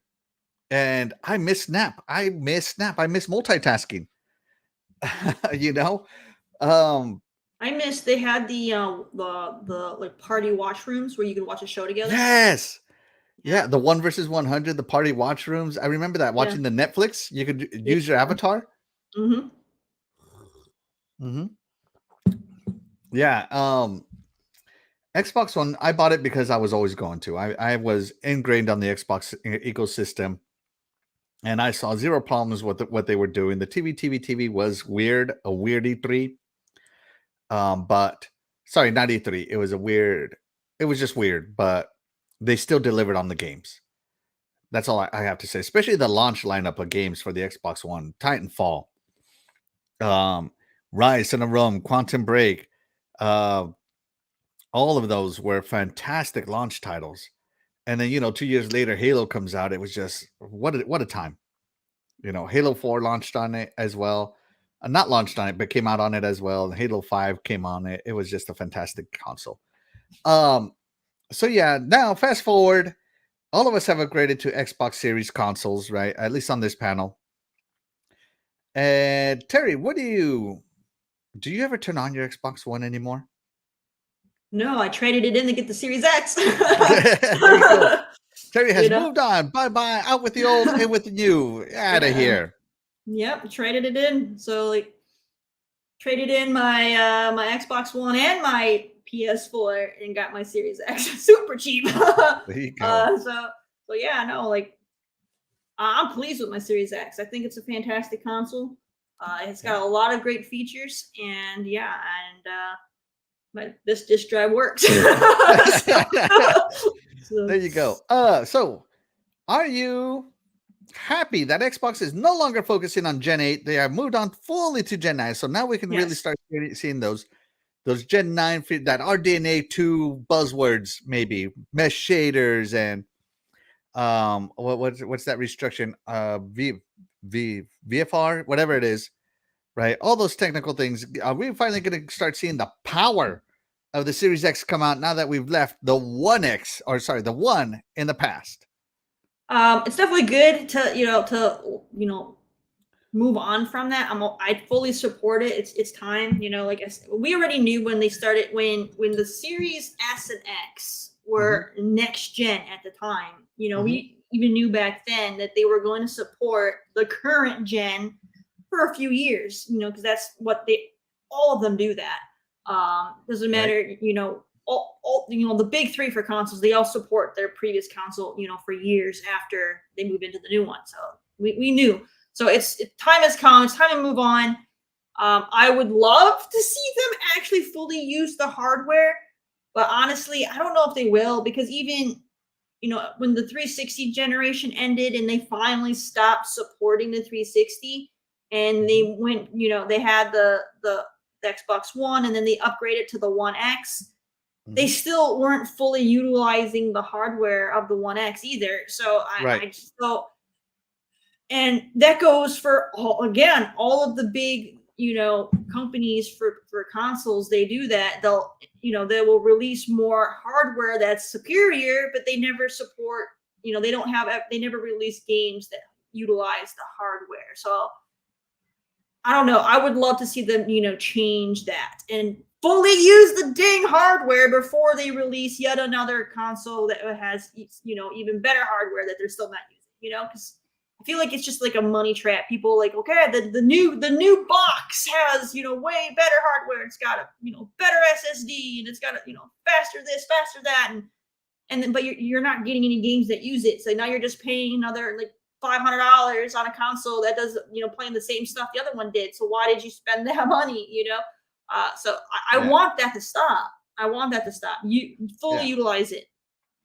Yeah, I do definitely want him to fully utilize it. So I am on the happy camp that they stopped support for Xbox One. Sorry, got to leave the past in the past. As older gamers, of course, we experienced this hard because cartridges were not backwards compatible, Yeah. back in the day. So to me, it's about time. I do appreciate that they gave everybody 2 years to upgrade, but it's time to move on, and it's time to get that Xbox One into the collection room, as I have. I love you, Xbox One. You were a good boy, a good console, but got to replace you with the new hotness. Cartridges work kind of backwards compatible because Nintendo did have that adapter where you could put your Game Boy games on your 64. Yeah, but not Nintendo games.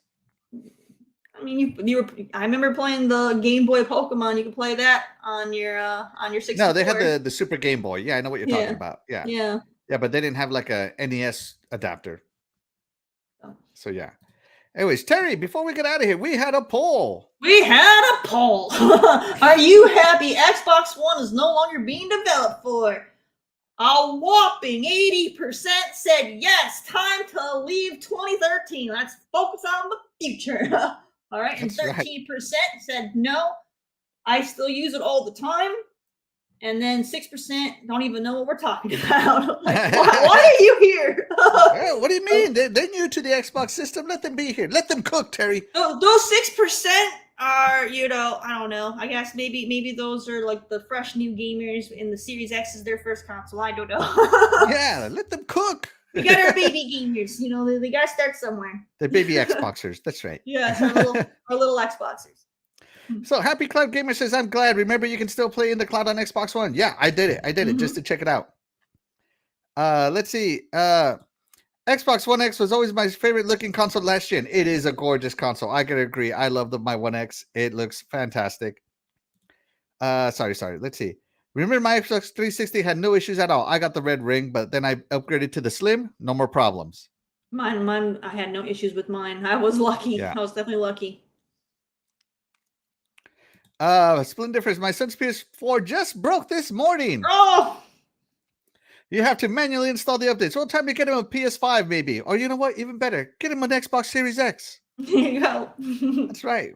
Or an S. So Xbox was TV, and Sony is now movies. Yeah. The difference is Xbox got crucified.